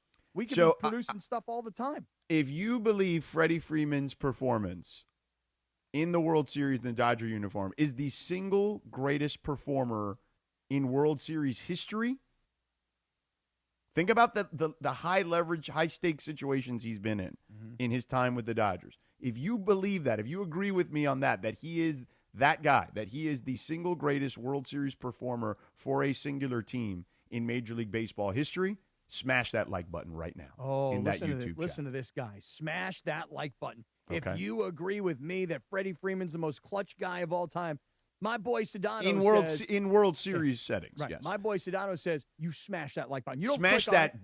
B. Yeah, you don't click it. You don't click it. You don't push it. You smash it. You smash that thing. Exactly.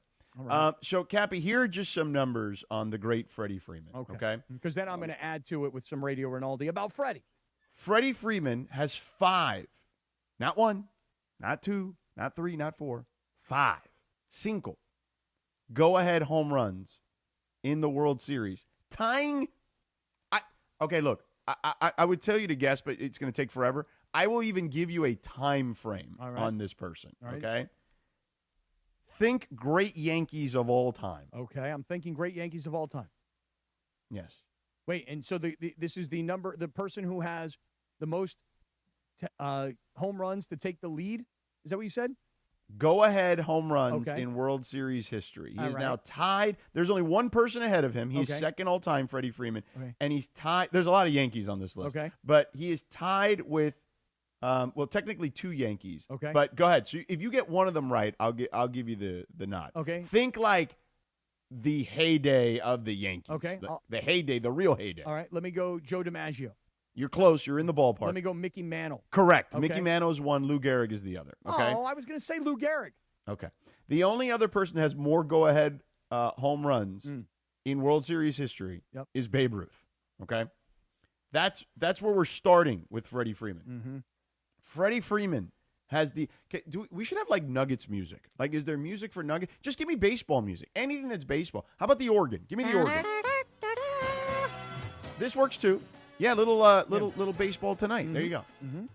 Freddie Freeman, 4th highest slugging percentage in World Series history with a minimum of 40 at-bats. Freeman's slugging percentage in the world history is 234 points higher than his regular season career, which is pretty damn good at 5'11".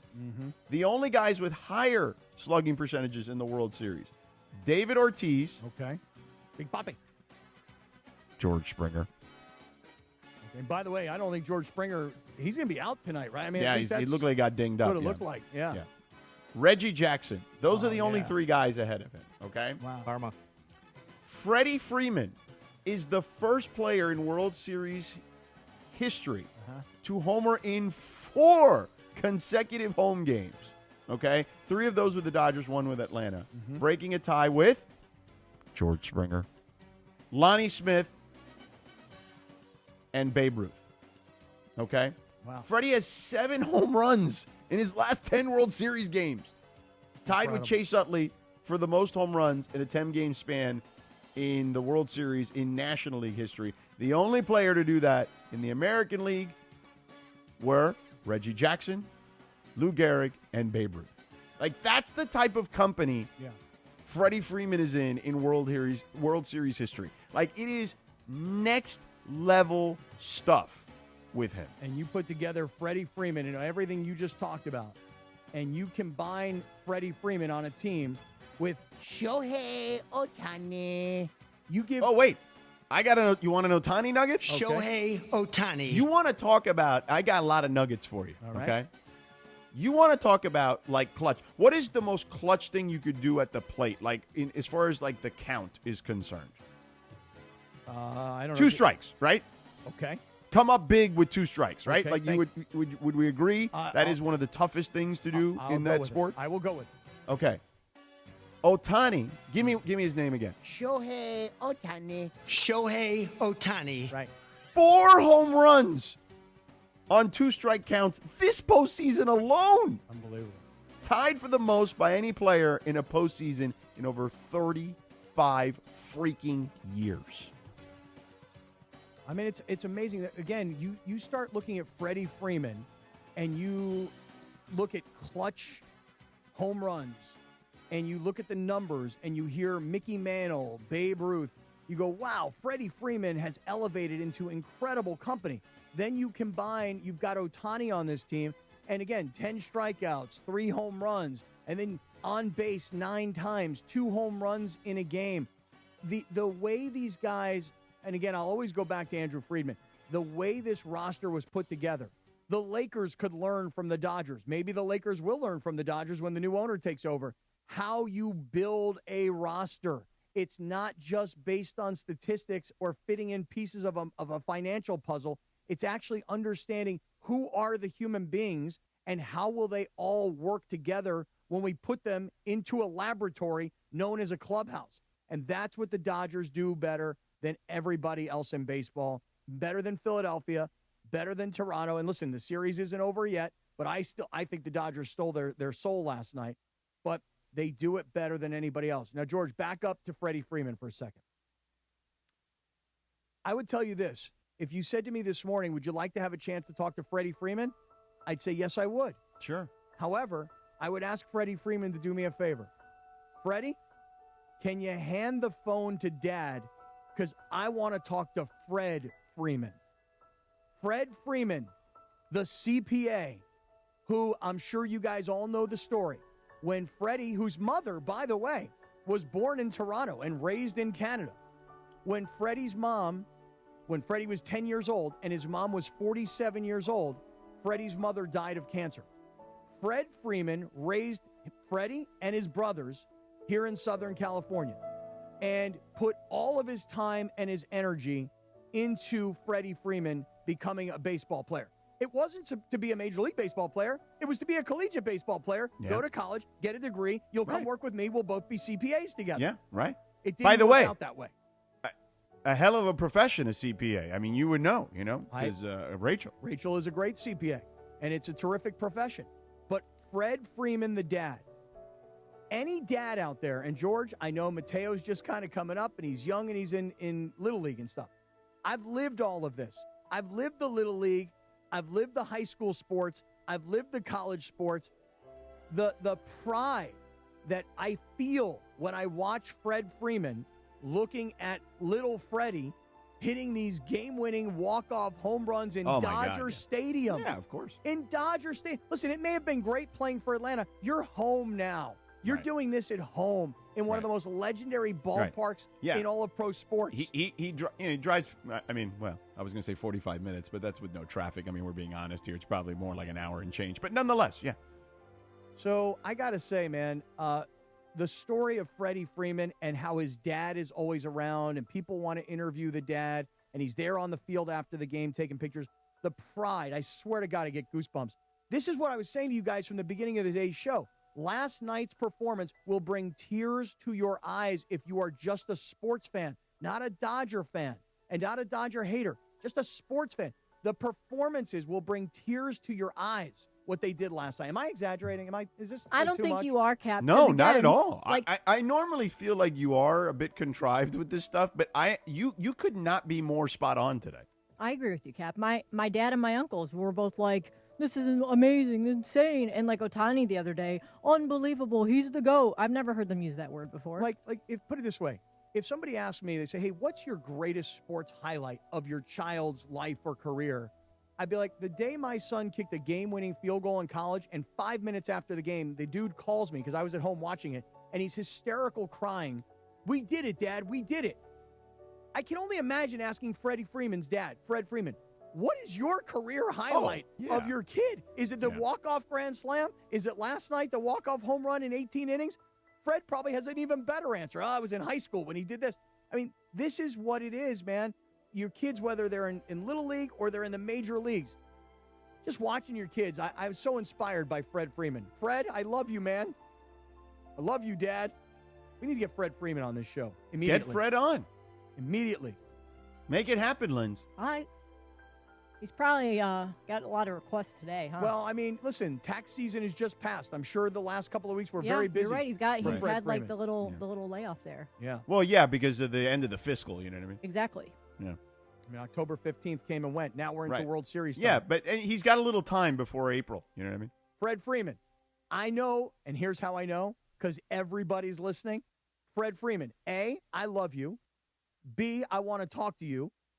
And C, we need you on the show immediately. And whoever is listening who knows Fred, it's probably Fred himself.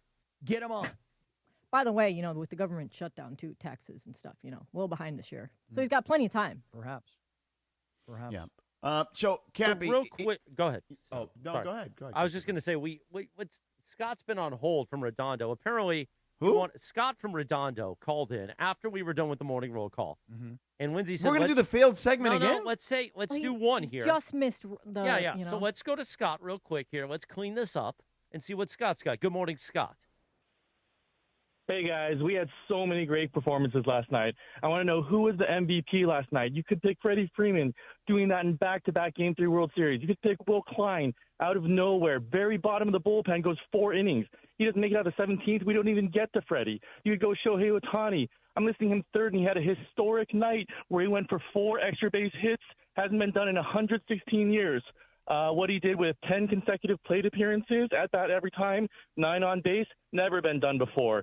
Going back-to-back at Dodger Stadium, his last 2 games at Dodger Stadium, the 3 home runs, and then last night, that's 5 home runs, 7 extra base hits. That's never been done before. You could go so many ways. And one last shout-out, When Yoshinobu Yamamoto was warming up, he didn't even get in the game. But for him to do that, we went from previously having Max Dead-Arm Scherzer, who refused to pitch for us, to somebody who pitched a complete game the last game, and then was even willing to go in the next game when pitchers would not normally do that. Dave said he was going to go to rotation pitchers after that. That would have meant we were going to Kike. Instead, we would have gone to Yamamoto if Freddie didn't do what he did. So you had so many guys stepping up. It's absolutely amazing. Just want to get your take on the MVP last night, and go Dodgers. Thank you, Scott. Scott was a little out of breath there. That was a good call, though. He had a lot of stats. He got a lot in. Did some research. Great call. I mean, he basically regurgitated everything we did in the first hour. But Scott's got good lung capacity. 115 years, you know. He was going 115 miles an hour there. But he's right, though, about one thing, George, and that is you get inspired. I keep using that word by Yamamoto going, "Hey, Doc, I know it was only a couple days ago, and I know I went complete game, and I know I had over 100 pitches, but I will take the ball." I mean, it was a very Walker Buehler-esque sort of gesture from last year's World Series, but still, that was an incredibly selfless thing to do. I'm not concerned about my arm falling off. I'm not concerned about getting hurt. I will deal with that later. I want to go out there and help my team, and we're desperate. I will take the ball. And I just found that to be incredible. But to answer the question, who was your MVP last night with all these great performances? This is going to sound ridiculous, Bergie. I hope you don't think this is like completely nuts. I'm sure it's not. Tommy Edman's my guy. He saved it. Tommy Edman. He did. I mean, he almost botched it, but he did save it. Sort of. Yeah, I mean, multiple times. He made up for his one problem. Yeah, ball went through his glove, and then he made an amazing play. Do you remember what inning it was? And had a great double. Because I don't remember what inning it was. What inning was it when he made the play that went off Freddie's glove and was running towards early. the right field line and slid? Please, guys, go watch this play. You talk about athleticism. How the hell did he? It was the fourth inning. I don't even. It wasn't. Maybe it was first the game or 14th. second game. Yeah, right. There were two games that we watched last night. Basically. Would you ever watch a doubleheader? Never. Never. I watched one game last night that went 18 innings. That practically was, yeah. George, I was trying to figure out last night while I was laying there because I was like, I got to get this game over with. Somebody please bring in a position player to pitch. I got to get this game over with. I got to go to sleep. I got to wake up at 4 o'clock in the morning and drive. George, I was thinking to myself last night, what could we do here? Could we call it a tie and make the World Series 1-1-1? Are you out of your mind? Let's just go for a tie. 1-1-1. We come back for game 4. I mean, listen, I'm with you. I get it, like, because of the circumstances of what we were dealing with. At the end of the day, though, I mean, you'll be done. I know you got the Cappy Cast at noon. That's it. You can go back to the East Central. You can take a nap. You'll be fine. These people listening to us, these mongrels in the YouTube chat, I mean, they stayed up, watched the entire game, and then they have to go to work and then be corporate time-stealing weasels to be typing in our YouTube chat, okay, fake like they're actually working, all right, and listen to us at the same time, and then still have to stay there till 5 o'clock. Unlike you get to go back to a cozy little hotel across the street and take a nap. And then at 5 o'clock, guess what they do? They leave their corporate weasel job, and then they join us at Spring Street Bar tonight. And, Cappy, you better be there. So already on the ride in, Sedano, he was kind of going, well, do we have to be there? I'm a little tired. I was up late. I was like, no, this is a personal appearance. We're going with Bergie tonight to support our friends at Jim Beam. I don't know. I don't even drink Jim Beam anymore. I don't know. Really? Yeah, I'm not sure. I'm not sure I'm in. You're going to do that, really? I'm not sure. You're not going to be with the people to watch Game 4 tonight. Although David from Toronto in the mongrel chat in the YouTube says he's not going to lie, he called in sick. I mean, you're also on the East Coast. I mean, that's a little different. Like, that game ended at like 3 in the morning, like on the East Coast. So tonight, James Beam. Jim Beam, yeah. Well, Jim, they call him Jim. Well, but they've spent millions and millions on their branding. Right, I don't think they want you to call it James. Well, I mean, it's just his real name, James. You know what I mean? But Jimmy Beam tonight. Jim Beam. Just Jim Beam. By the way, the mongrels are like Ron Mexico, RPO, is saying, Sedano, I'm listening to this on the speaker at work. Are you really telling them I'm not paying attention? That's your fault, fool. That's your problem. Chivato, eh? 827, good morning. Let me tell you this. YouTube TV customers, you could lose ESPN and the sports you love, including college football, college game day, Monday Night Football, NBA, college basketball, and more. Take action. Go to keepmynetworks.com to keep ESPN. That's keepmynetworks.com. What's so funny? Reezy in the Sedano and Kap YouTube chat, the mongrel, says, didn't catch the beginning of the show. Morales better have praised Kershaw and got on his chubby knees. Actually, it's funny you talk about chubby knees. So yesterday I interviewed the doctor that saved my life, the great Katie Cornella. She came in here. We were talking about when I did have chubby knees and the edema got me swollen everywhere. So I remember having chubby knees and getting on my knees to thank God for another day so that I could one day do this morning show with Cappy and you. How about that? See how I spun it around, Sedano? All right, What do you want to do next? You want to do a little radio Tinder? You want to keep banging calls? No, we got to keep going like Dodgers. No offense. Everything's got to go. That's fine. Everything's got to go today. We already did. tomorrow. Unless Lindsay's got Dodger-related radio Tinders, we got to keep going. This is I do actually have one okay, let's do the Dodger-related one, and then we will continue talking about this because I just think that we have to go back and kind of reset, like how insane for the audience this was, how unlikely some of the characters that played a part in this were as well. We'll get into all that coming up next. Thank you, Sedano. 8:28. Good morning. We are celebrating a historic win last night and getting ready for Game 4, which you'll hear at 5 o'clock right here on 710 a.m. and the all-new ESPN LA app. The Sedano and Kap Morning Show. We are back in 3 minutes from right now. This is the ZipRecruiter Rams Report. Here's Travis Rogers. On to week 9 of the NFL season, and as the Los Angeles Rams take their 5-2 record back to SoFi Stadium to take on the New Orleans Saints, there will be a new face in the mix. Roger McCreary is the new member of the Los Angeles Rams, a cornerback traded from the Tennessee Titans to the Rams. The Rams will send a little 5th and 6th round pick swap back to Tennessee for the player out of Auburn. McCreary drafted in the 2nd round back in the 2022 draft, 35th overall so far this season. Already has a sack for the Titans and an interception earlier this year. May or may not be placed right back into that starting lineup depending on whether or not Darius Williams is available to go against the Saints on Sunday afternoon. But if nothing else, a depth piece for a position group for the Rams that has struggled at times this year. More optionality for the Rams as they get ready to push into the second half of the season. Welcome to Los Angeles, Roger McCreary. With Tuesday's Rams Report, I'm Travis Rogers. This is the ZipRecruiter Rams Report. Powered by ZipRecruiter. Looking for your next great hire? Try ZipRecruiter for free at ZipRecruiter.com/LA.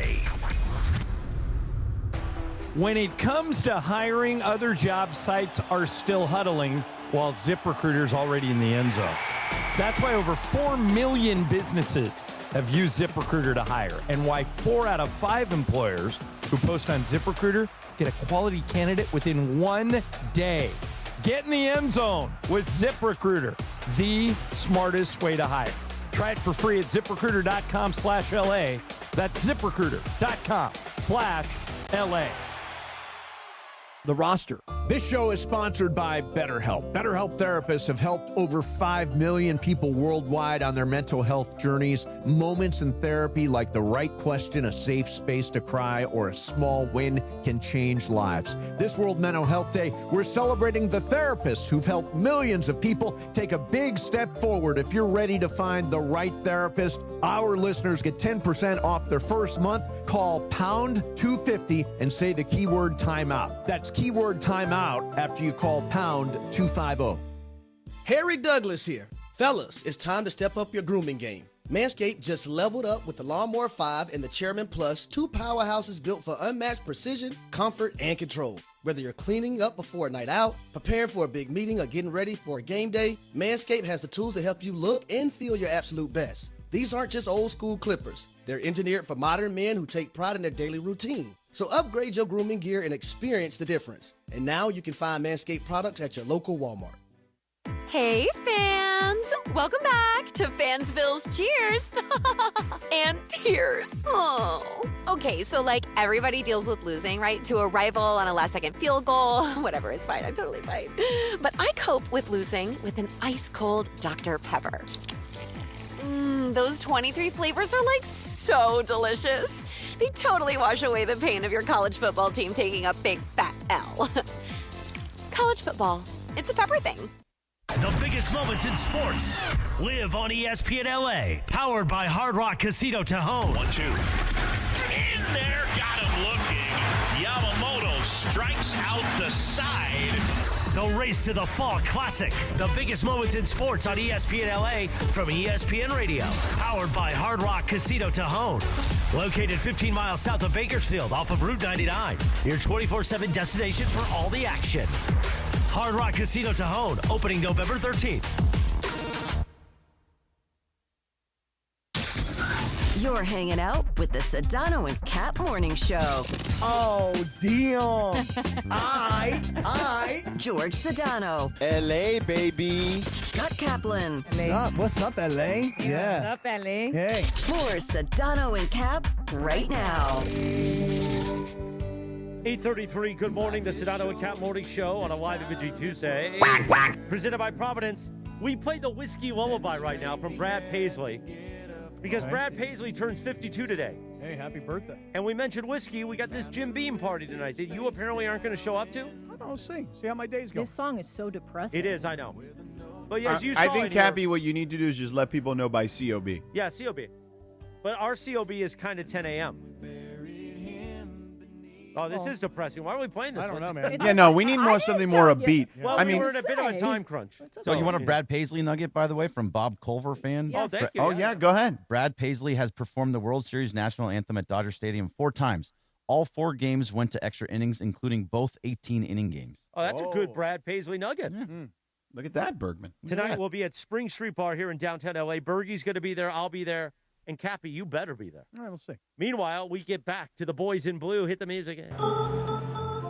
You could watch. Now, by the way, Bergie, are we doing the live Boys in Blue post-game show from the Spring Street Bar tonight? Yeah, the Blue Review will be live from the Spring Street Bar tonight. Are you going to come hang out with us, Cappy, afterwards? I mean, there's a very, very high possibility.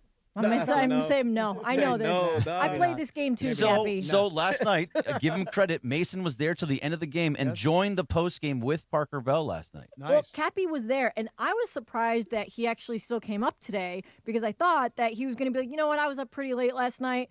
I'm just going to come up tomorrow instead. So I will say you got credit for that part. Well, being here. Thank you. I give Bergie a lot of credit, too, because there was at one point in our group chat where Bergie was like, hey, I don't think I'm going to be able to do the Blue Review after this game. I think it's going to be too late. But he jumped on, and he did it. That's good. It was supposed to be, if it went further than 18 innings, I wasn't going to do it because you're getting too close to just doing the 6:30 Blue Review. I was committed. You just replayed the night one for the morning. I was committed to turning the game off. So after you're doing 18 double innings. Blue Reviews. Yes, we're doing post games after every He's game. doing so much Blue Review, he needs Blue Chew.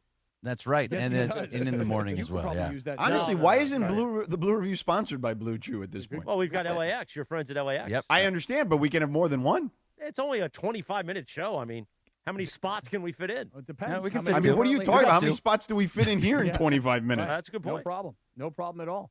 Bergie, yes, I was very impressed with your commitment. I'll tell you who else I was impressed with last night. Parker? No. I was impressed with Parker. I was impressed with Mason. I thought that was great. Even the big CY So was there did late Parker? last night. What video did Parker send a video? I didn't see the video that Yeah. I saw. Yeah. He sent it, but was it who was in the video with him? Oh, you mean Boog recently? Shambi. Yeah, Boog Oh, it was. Shambi, yeah. Well, we should play that.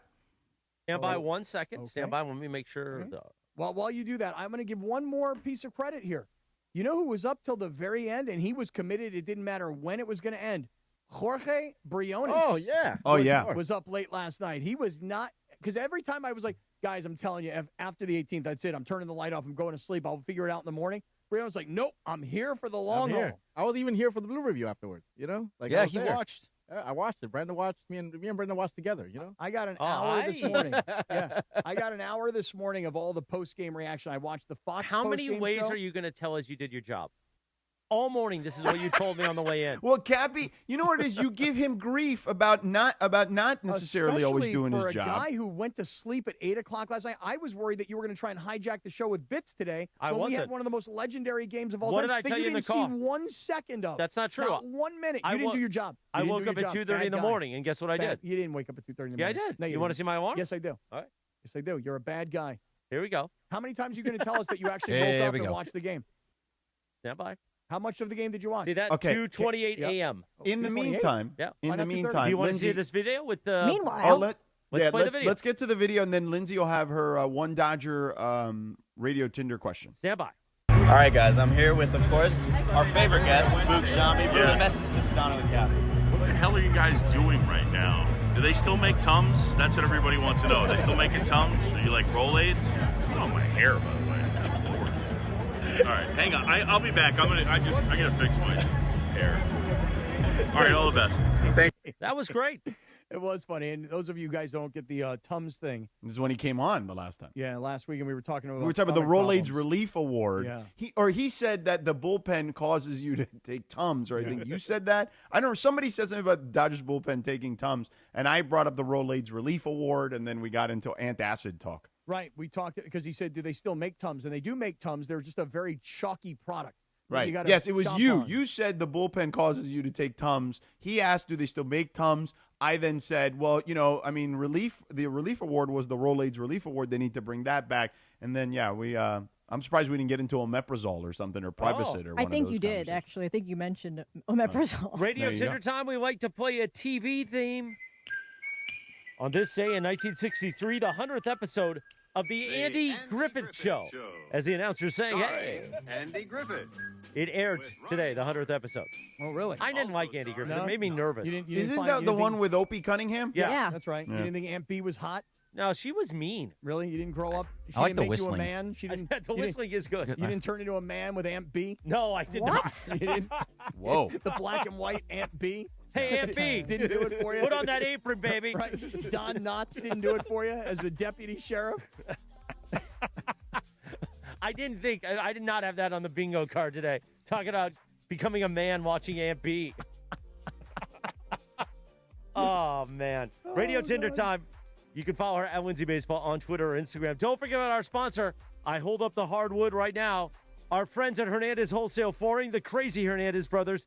They got the hardwood. They got that morning wood. If you're in the market for new flooring, shop at Hernandez Wholesale Flooring, where every day is a deal. No gimmicks. Call 866-624-FLOOR or go to HernandezWholesaleFlooring.net. No sale beats wholesale. Homeboy. Take it away, producer Lindsay. Thanks, Christopher.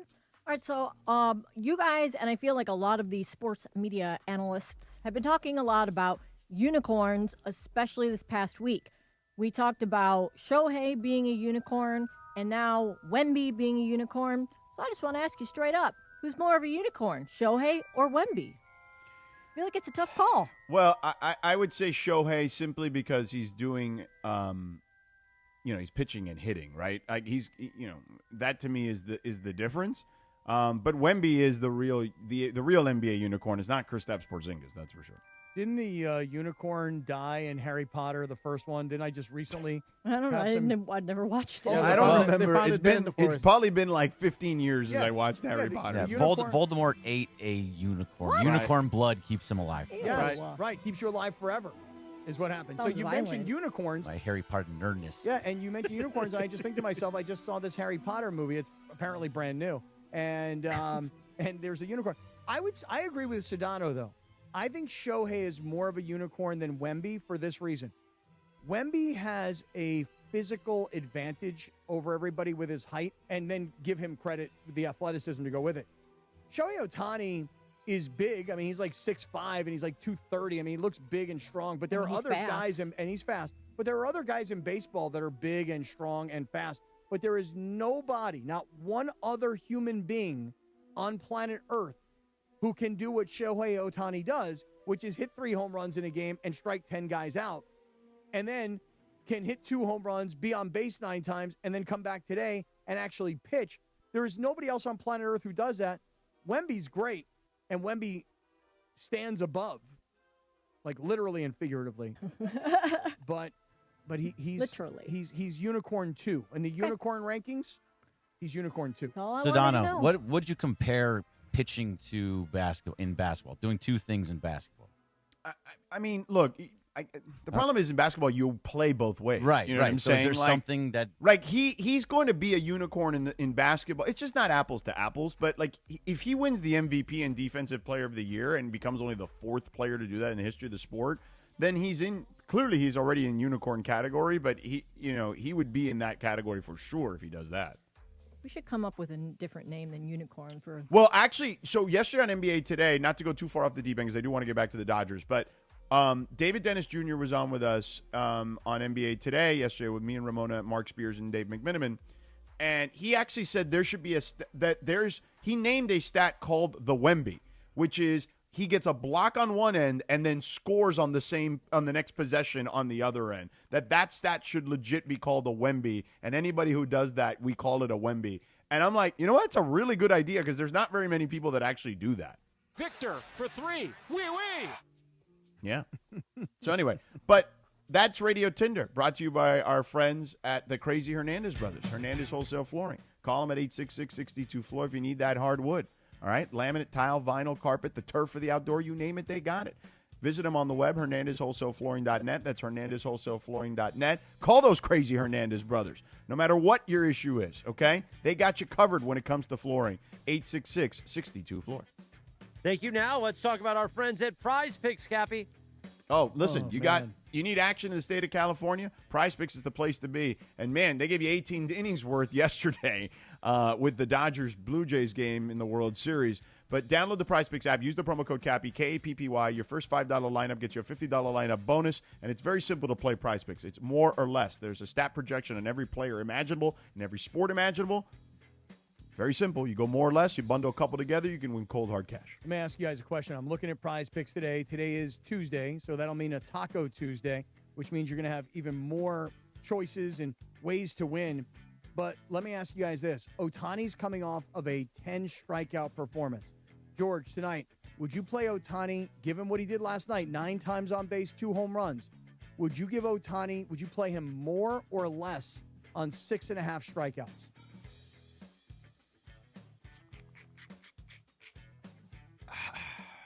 I'm going to go more. Yep, I would too.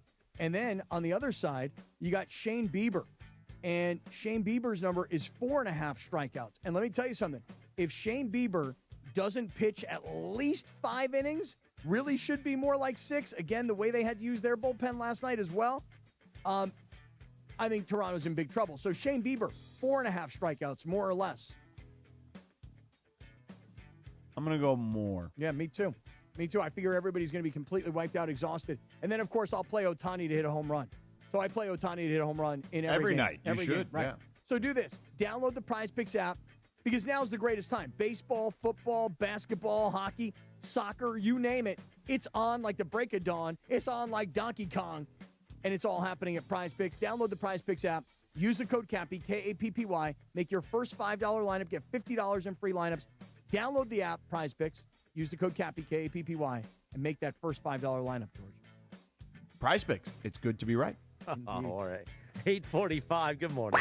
The Sedano and Kap Morning Show on a live imaging Tuesday, presented by Providence. Fun and frivolity. Don't forget the Rich Eisen Show terrestrially at 9 a.m. We begin the YouTube hour. And if you're listening to us right now on the ESPN LA app, don't worry. You don't have to press anything. We will continue at 9 a.m. But we will continue in, let's do the math live on the air. We got one in 2.5 minutes from right now.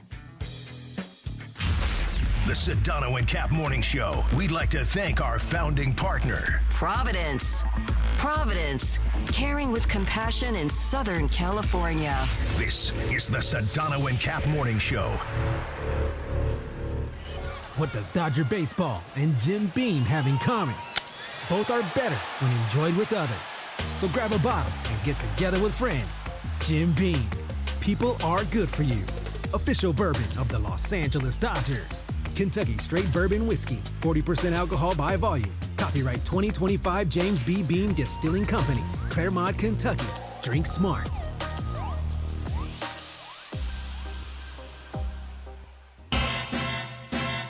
Funny how my neighbors always run out of Halloween candy when I show up. Now your top reasons to visit Morongo. The baseball series is even better on our big screens. You won't miss a play. Everywhere you eat, play, and stay. Number 2. Morongo's got your Thanksgiving feast to go. Your choice of a whole turkey, glazed ham, or prime rib with sides and dessert. Order yours now. And the number 1 reason. Catch Brett Michaels' only Southern California engagement, November 21st. Good times. Come out for a day of golf and fun and support the men and women who fight for our freedom. On Tuesday, November 11th, the Pacific Palms Resort in the City of Industry will play host to the 2025 Land of the Free Foundation Veterans Day Golf Classic. All proceeds from the tournament will go directly to the charities who support the men and women of our armed forces. For more info on the tournament, please visit landofthefreefoundation.org or call 562-833-4361. That's landofthefreefoundation.org.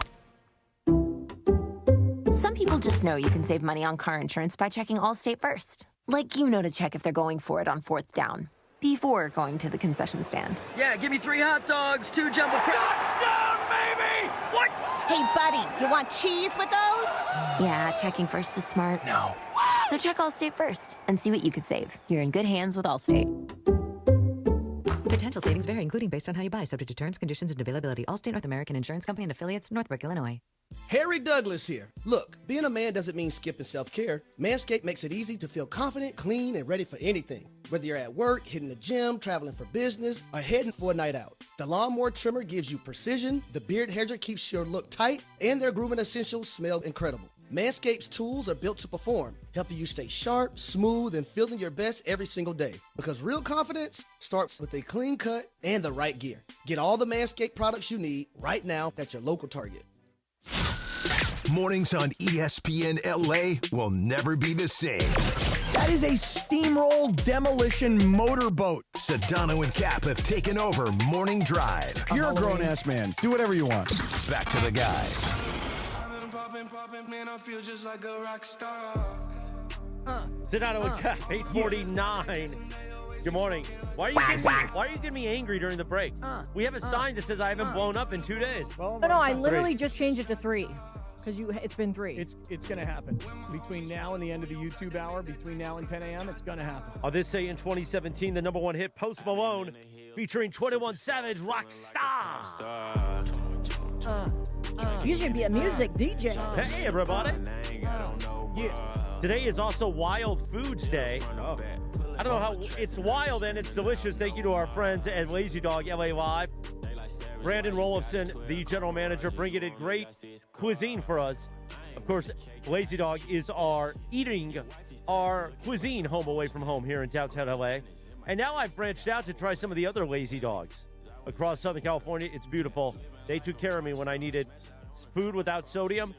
When I just got out of the hospital with a heart failure, they took care of me. They are a scratch kitchen, and they can be there for you too, Sedano.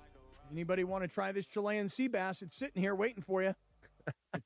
The Chilean sea bass. There's a New York strip in here. Now, see, I've enjoyed some of the cuisine this morning, even though it's not breakfast food, but I can have some beef and stuff. But you're scared because of your gentle tummy, right? No, I'm actually I'm good. I just there's no these things called utensils.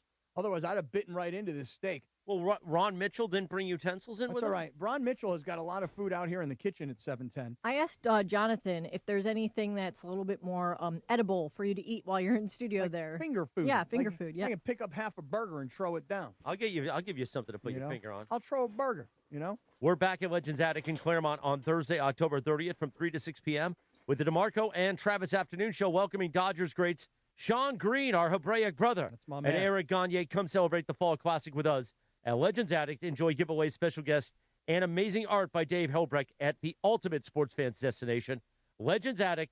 We will see you Thursday, October 30th, the day before Halloween. Get your tickets now at legendsattic.com. By the way, I know Mason and Ireland is dressing up on Friday as a show. Are we dressing up? I'm down. I'm down. Yeah, me too. What are we going to dress up as? Are we doing the Island Boys one more time? Island Boys! Island Boys! There's a new group now called the Ohio Boys. Ohio Boys. I'm an Ohio boy. Is it the same concept? They're just, it's like a parody thing, but it's very funny. Right. It's funny. Pretty good. Shinato, are you dressing up for Halloween? I'm going to be on the road, so That's okay. Ireland's on the road. He's still dressing up. Yeah, I don't have enough. Listen, I'm a very efficient packer. You ever seen the movie Up in the Air? Yes. George Clooney. I'm not That's an me. efficient packer. Yeah, I'm an efficient packer. No, unless I can buy a costume that I literally can just dump and leave in Tallahassee, then no. You know what you should do? Yeah. order on Amazon and have it delivered to your hotel. Correct. And get a cheap costume, and then this way you just throw it out. Although I did do that once for one of those little stands for George, and he never got it delivered. Oh, really? Yeah. Yeah, sometimes the hotel stuff can be challenging. But that was also Indy. It was a big there was a lot going on. Mm-hmm. Right. It's it was like a 1,000-room hotel, so it was a little different. But nonetheless, who is this no-win guy, this mongrel? Who's this mongrel? Which mongrel are we talking about? This no-win. No like win? Win like the hotel. Who's this guy? He's calling, he says Cappy's 70 years old. Cappy is a spry 55, all right? Let's see here. He says, LA Sports Radio is only old guys. Look at Mace, Johnny, Cappy, all past 70 years old and past their prime. Hey, no win. I am 35 years old, brother. 35. Yeah. Just the same way that Pete Carroll is 74, but he's really only 44. I'm except 55. for the Werthers. Hey, his teeth are only 2 years old. Not bad. That's pretty good. That's true. By the way, did you see that picture that Parker made of Mason last night at the game? Everybody was doing these things where they're like, hey, the game was so long that this guy actually aged by 10 years. I had to double take as I was like, wait, what? Yeah. Fox did the same thing on the postgame show because I watched it this morning on my way to pick up Chris. So I just wanted to make sure I told everybody that again. And they did one of David Ortiz. And David Ortiz was like, man, I look like Morgan Freeman. They had him all gray, long hair. He looked like he just came from Game of Thrones, dude. It was hilarious. Yeah. Big old gray beard. Cappy, we should, I saw that you had the food there. We should do the Cappy nostril cam while you eat at some point during the YouTube channel. Eat the Chilean sea bass, and we'll get the nostril cam. What I really like is the Chilean sea bass has this sauce off to the side that's got capers in it, and I love capers. Capers are good, very salty. I love capers. Yeah. Now, wait a second. Jonathan's walking in here. What has he got? What does Jonathan got? Well, we figured that out. Let me read this real quick. Well, and real quick, at the top of the YouTube chat hour, we're gonna dive right back into this. We're gonna reset this thing and just kind of go back to, because there's just so many details that we've covered over 2 hours that I know there's always new audience turning over. So if you go right now to the YouTube chat, you'll be able to kind of see us kind of break it all down again and just really kind of go through it again, because a game like that is so historic. You have to reset kind of everything that went down, and there's so many details. We probably missed a few even the first time around. And the game last night was so legendary. It was so epic. It was so timeless. It was an instant classic that you literally clear out everything you do. Like, I was working on the Cap 10 last night while I was watching the 3 games. I was watching Monday Night Football. Again, how hard he worked. Right? How hard he worked. Sleeping, while Chris was sleeping, I was writing the Cap 10. Watching the Lakers. Well, I don't get off at 10 a.m. My job continues all day long. Watching the Monday Night Football game, watching the baseball game, but you clear out the Cap 10 and you move it to tomorrow because this game last night had so much to it. And as Jorge Briones has pointed out, it was really 2 games in one, 18 innings. They're going 19 innings tonight, by the way. You think so? I hope so. If that happens, there will be nobody pitching. They will have to bring out pitching machines. Well, guess what? If that happens tonight, you'll hear it here on 710. The World Series is on 7:10 a.m. today, starting at 5 p.m. DeMarco and Travis Afternoon Show moves to YouTube and the ESPN LA app to make way for Dodgers Blue Jays Game 4 live on 7:10 a.m. Will Shohei help the boys in blue take a commanding 3-1 lead? Hey, everybody. And don't forget to react to the Dodgers tomorrow morning at 6:30 a.m. The Dodgers with the Blue Review on the ESPN LA YouTube channel. The MLB postseason on ESPN LA, presented by Pechanga Resort Casino. Play your perfect combination at Pechanga Resort Casino. 8:55. Oh, I got to read one more thing, Jorge's telling me. 8:55 right now. We get ready for the 9 a.m. YouTube hour. YouTube TV customers, you could lose ESPN and the sports you love, including college football and college game day. Monday Night Football, NBA, college basketball, and more. Take action. Go to keepmynetworks.com to keep ESPN. That's keepmynetworks.com to keep ESPN. It is the Sedano and Kap Morning Show. We get ready, YouTube only hour. Eisen Show at 9 a.m. right here on 7:10 a.m. and the app. And we will continue the celebration. Historic game, and history will be made in the YouTube hour. We're going to go nostril cam while Cappy eats Chilean sea bass from Lazy Dog. How about that, suckers? Mongrels, wake up! Hey guys, Cappy here. When disaster strikes, you need an ally who truly understands your needs. Avner Gatt is here to help you navigate the complexities of insurance claims.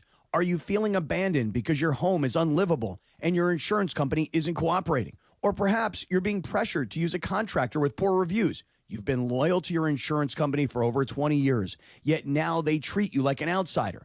Avner Gatt knows how to turn the tables. We protect homeowners from the games and fine print that insurance companies are known for, and we cover all of Southern California, ensuring your voice is heard and your home is restored. Visit AvnerGatt.com or call 818-917-5256. Avner and his family personally take your calls with 5-star ratings from Yelp, Google, and the Better Business Bureau. Don't let your insurance company dictate your future. Avner Gatt is here to help. Visit AvnerGatt.com or call 818-917-5256. Avner Gatt, your claim, our game. Hey, it's Chris Morales. You know, we joke around a lot that I almost died, which I almost did. I had severe heart failure. That's when I went to a Providence hospital in the emergency room. And here's the thing about heart care. It begins with trust. That's why Providence takes the time to listen, understand, and earn yours before making any decision about your care. For me, if it wasn't for Dr. Cobb and Katie Cornella at St. Joe's in Orange, they made me trust them and they made me know. And my health and my life were going to be even better once I got out of the hospital. Providence, caring with compassion in Southern California. When it's game time, every play counts. So when it's time to choose your next vehicle, make the winning play at George Chevrolet. From the powerful work-ready Silverado to the family-sized Traverse and all-electric standouts like Blazer and Equinox EV, George Chevrolet has an incredible selection and a championship-caliber team ready to help you get the perfect Chevy at the best price. Visit them off the 91 Freeway, Lakewood Exit in Bellflower, or shop online at GeorgeChevy.com. That's GeorgeChevy.com. Chevrolet, together let's drive. Park, party, and play at Hollywood Park Casino. Join Travis Rogers, Sua Cravens, and me, Chris Morales, Sunday, November 2nd for the ESPN LA Rams postgame show. Live from Hollywood Park Casino. Win prizes like signed sports memorabilia or tickets to an upcoming LA sporting event. While you're there, enter for a chance to win a brand new Pedigo e-bike. And I'm putting Rams fans on the air live from HBC after the game. Hollywood Park Casino is LA's hottest card room and the only place where you can party and play 24/7. Hollywood Park Casino must be 21 and older. Feeling stuck on your own 10-yard line in the career game? Maybe it's time to just go for IT. My Computer Career has the game plan to score a rewarding new IT career in months. Whether you're a rookie, a breakout career changer, or a military veteran ready to serve. Why spend years chasing a college degree when you can fast-track your future in IT starting now? Take your mark, get set, go for IT. Take the free career evaluation at mycomputercareer.edu today. Financial aid is available to those who qualify, including VA benefits. Tire care shouldn't come with extra costs or surprise fees, and it should be simple, straightforward, and stress-free. So at Midas, they're rolling out the limited lifetime tire guarantee. Included with every tire purchase with paid installation, you'll pay nothing for flat repairs, nada for flat replacements, zilch for tire rotations every 5,000 miles, and zero for other preventative maintenance. So with this limited lifetime tire guarantee, you'll pay a whole lot of nothing compared to what the other guys charge for tire care. That's a limited lifetime tire guarantee only at Midas. Hi, it's LeBron. The Lakers play here. 710 ESPN. KSPN, Los Angeles. A Good Karma Brands radio station. Previously on the Sedano and Kap Morning Show. Little ready, kick steals. Swing and a high fly ball, center field. Kershaw back, near the wall, at the track. Gone! Freddy Freeman! A home run to center field. Walks it off in the 18th. Oh, Freddie delivers. And they wait to mob him at home plate. The Dodgers in 18 win it. 6-5. Freddie goes yard. Man. The Sedano and Kap Morning Show is on the air. This is a team effort, and hey, so enjoy out of it, but we got a game later today, all right? Hey, we got a game later today. The biggest show in ESPN LA history. A little sabor? Give me a freaking break. Yeah, I don't think people like being called hacks. You're the güero on the radio. Giant Mexican, horn section. And Did you have me on your show to berate me? Is that what you're doing now? Scott Kaplan, eat a fat one, bro. The Sedano and Kap Morning Show on 710 ESPN. The all-new ESPN LA app and on YouTube at ESPN Los Angeles. We're bigger than U.S. Steel. Wow, that's crazy. Right now. Well, you want to woo-woo? Bit boy. We got a game later today. Beep, ba-da-bop. Boom, ba-da-bop. Get ready, George. Get ready. Boom, ba-dum-bum.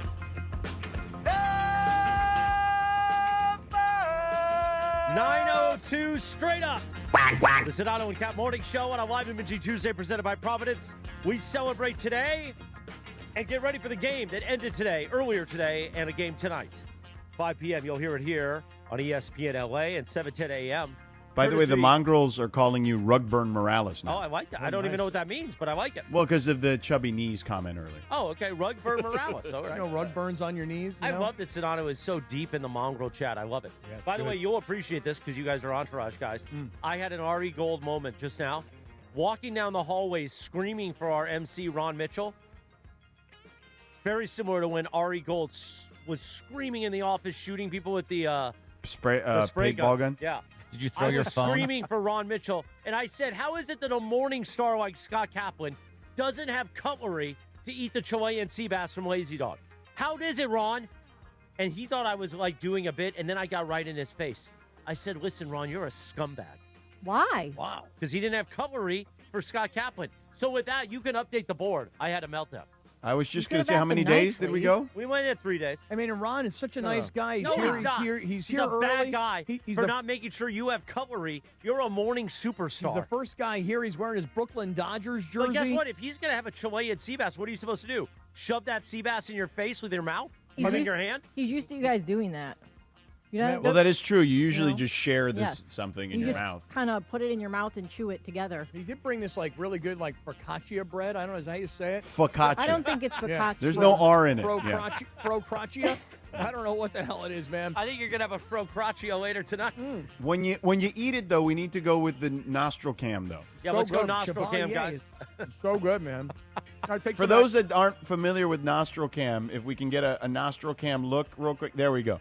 Yeah, so those of you on the YouTube, you get the nostril cam, because I feel like that's a better way to see you enjoying your meal. I might take some of this focaccia bread and put the Chilean sea bass on it. Yeah. Make a Cappy, Chilean sea bass Do you want focaccia to sandwich. Do you want to wash it down with some? Chevalier is. They go good together. They're damn good. Lazy Dog's bomb. All right. Well, anyway, with that said, Cappy, listen, we started this show with, I feel like, a 16-minute Radio Rinaldi today. And honestly, it was deserved because what we saw was as unlikely and also incredible moments from people that we did not expect to see from yesterday. To your point, let's start with the most unlikeliest of characters here. Would you like to tell us about Will Klein? I told you, just to set you up, this is a young man who's only on the roster because Vesey is unavailable due to the family matter. Tanner Scott is injured. He's only pitched 22 2/3 big league innings over the last 2 seasons. Has a 5.16 ERA in his career. Yikes. Had never, ever faced 13 hitters in a game. You'd have to go back to single A ball for him to have faced that many batters, okay? And that was in 2021. This young man saved potentially the season for the Dodgers. Just letting it breathe. He's speechless. Just He's speechless. Just letting it breathe. I thought the music was Bergman. very dramatic. No, I thought Bergman was going to jump in. It was very No, dramatic. I was waiting for the Radio Rinaldi. Well, so you Bergman, talk this about... is your show. You No, get it's in not. there. It's You finished. are the Blue Review master. Wait, no. He is. You are and the there will be Dodgers pimp in the box. Hey, listen. He's losing his mind already. Listen, Rugburns, relax. Okay? Bergman actually understood the assignment here. Yes. Let the music flow, right? Lay out for the dramatic effect. Let Cappy then, as I handed him the baton, take the next leg of the race, and then we'll get to Bergman's leg of the race. But Cappy dropped the baton. No drop. No drop. Letting the music play. Let it breathe a little bit. Let there be some dramatic effect. Because as George laid out the career of this young man, Will Klein, I'm telling you that Dodger fans last night when he comes into the game, they're like, who's the dude with the red Abe Lincoln beard? Like, I don't know who this guy is. They thought Justin Turner was back. Right. Like, people did not know who he was because he has had such a tiny contribution to the season. What's amazing about this kid's performance last night is that this kid was home in Arizona. A lot of these ball players, they live and they have homes where they have spring training. So this kid went home. George, he wasn't on the team in the wild card round. He wasn't on the team in the division round. The kid was not on the roster in the NLCS. The Dodgers called him and they're like, hey, need you to get over here because we've had a couple of guys go down, one guy with injury, one guy with a family problem. We may need your arm. The kid was in Arizona at home thinking his season was over. Thankfully for him, keeping himself into shape both physically and emotionally, begging, hoping, praying for that phone call and that opportunity. And you talk about luck. We always talk about what is luck. Luck is that convergence of opportunity and preparation. This young man. Hey, Dr. Clapper told you that one. That's a lifelong. You got to credit him. I'm just saying. No, I will not credit. I mean, Dr. it's not Clapper. really his I will saying. not credit. I know, but that. Do we get the Bergie now that or is no? not He Dr. said it a Clapper. couple times, No, and I feel like. But that is my. I mean, but it's not like something he created. But when you know we've what I mean? talked about it, it was. I mean, it was really the Roman philosopher That's Seneca. true. It's right. true. That's So, right. yeah. Seneca. But was the Dr. one who Clapper's did also that. a Right, who said that. philosopher. But anyway, here's the point. The kid is sitting at home. Now, you got to understand, when I say the kid. What kid for the audience?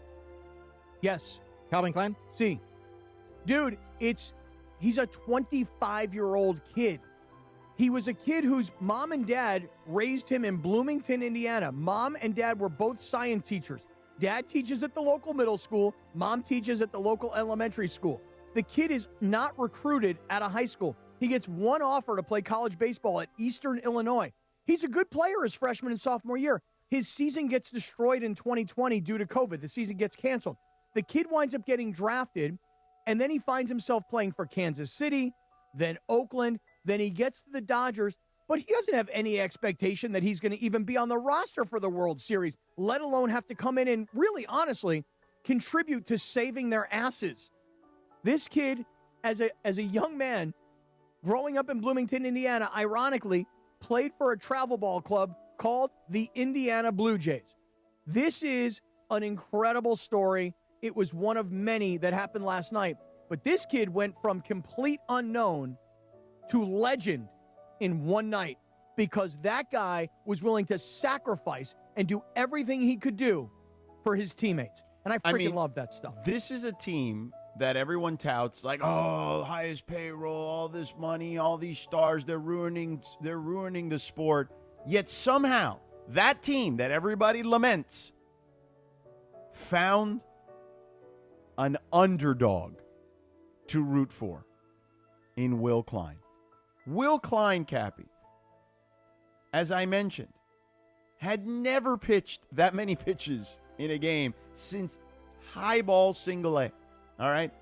The most pitches. He had 72 pitches yesterday, 4 innings, 15 batters faced, 5 strikeouts. Prior to that, the most pitches he had ever pitched, 36, 2 innings, 9 batters faced. That was 4 years ago.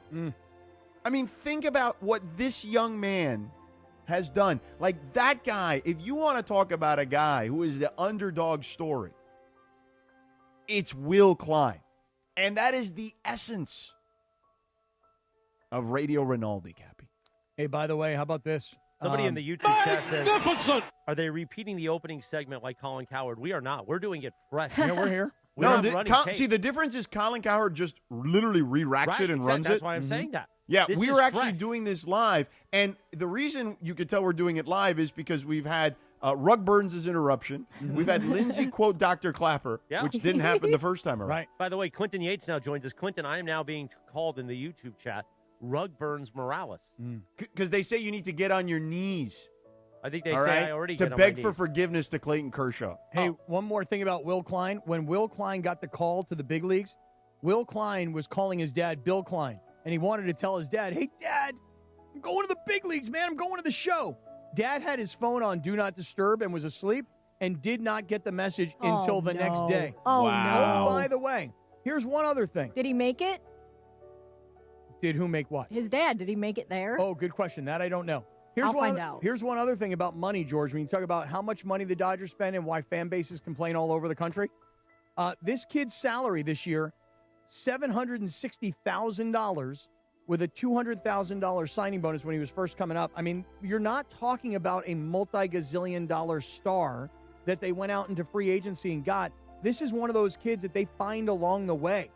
And again, as Clinton has just walked into the studio, Clinton, I know that you were at the game late last night. We were there. But to see a kid who's not highly recruited, not decorated, go to a smaller type school, and then get drafted, Indiana kid, and then play, through really like two organizations that are small market and are not championship caliber organizations, and then to find himself at home in Arizona. He's at home for the last 3 weeks. Yeah. Working out, staying in shape. God, I hope they call me. God, I hope they need me. And they call, and they put him in uniform, and little did he know that he would be in that position last night to contribute to what is going to go down as one of the most legendary wins in Dodger history. And I'm no Dodger historian. That's everybody else who is saying that. I take it you read Passan's story? I did. Yeah. I mean, Koufax, are we serious? Are we serious when somebody like that descends into your life? I mean, listen. Are we serious right now? Sandy, just real quick for anybody that didn't read it, Sandy Koufax last night after the game goes into the locker room, the clubhouse, because he wants to see this kid, Will Klein, to congratulate him on his performance. And the reason is because of everything that George documented before you walked in with what he had never done before and then everything that he did last night. Listen, this sounds crazy to say, I've been to a bunch of 18-inning baseball games in the playoffs in my life. That was the best one. It was the best actual game that needed 18, if that makes sense. I know there was a stretch of about 5 or 6 innings there where nothing really happened, but there was enough strategy going on in between the who's going to throw, what are you going to do, and all of the other stuff that it made it a much better game than I think the previous game of the World Series that had gone 18 at Dodger Stadium than that game. Like that game, the first one in 2018 was a good game. Walker Buehler has a gem. They ended up kind of blowing it, and they come back, and Max Muncy ends it, and Nate Eovaldi had a nice outing. But that game last night was a better actual baseball game, a.k.a. for my money, that's the best World Series game there's ever Yeah, been. I know. I said to George earlier, I can't think of any other game ever that I've watched. Basketball, football, Super Bowls, you name it. Game 7s of NBA championships. I can't think of anything that I was sitting on the edge of my seat. I found myself last night standing up during the game. Like really? I couldn't sit still. Baseball Cappy, this guy. I had already bitten off all my fingernails. Ball knowers. I don't mean to be necessarily gross for everybody, but people will know it's coming from me, so don't be surprised. I got done eating all my fingernails. I was picking my toenails. Because, okay, stop. Cappy, Stop, what hard the stop. hell? I mean, my point is too much information. I mean, my point You is just don't know where to stop. it's a nail biter of a game. I was standing eating up. over here, I was bro. like, it was just. I mean, it you're was going to just eat sea bass now after talking about that? Chilean sea bass, to be specific. Is that Yeah. right? Can you identify where Chile is on a map? No, but is chance. this sea bass from Chile? No, Okay. technically, but Chilean sea bass is what it's called. And no, I can't. By the figure way, out real where quick, Chile the big is on the CY in studio with us, Clinton H. You can hear Clinton and Friends on the ESPN LA app each weekday, 7 a.m. to 9 a.m. and on ESPN Radio and on ESPN Plus. But yesterday, Clinton had the Moose sweater on. I did, yeah. Today, though, he's looking very nice in this denim jacket. Thank you. And then Cappy's in denim, too. Cappy's was this in more planned? of a Canadian denim look. Was this planned? This was not planned. No, I haven't worn a denim shirt in like 25 years. And then Does that say Wrangler on it? No.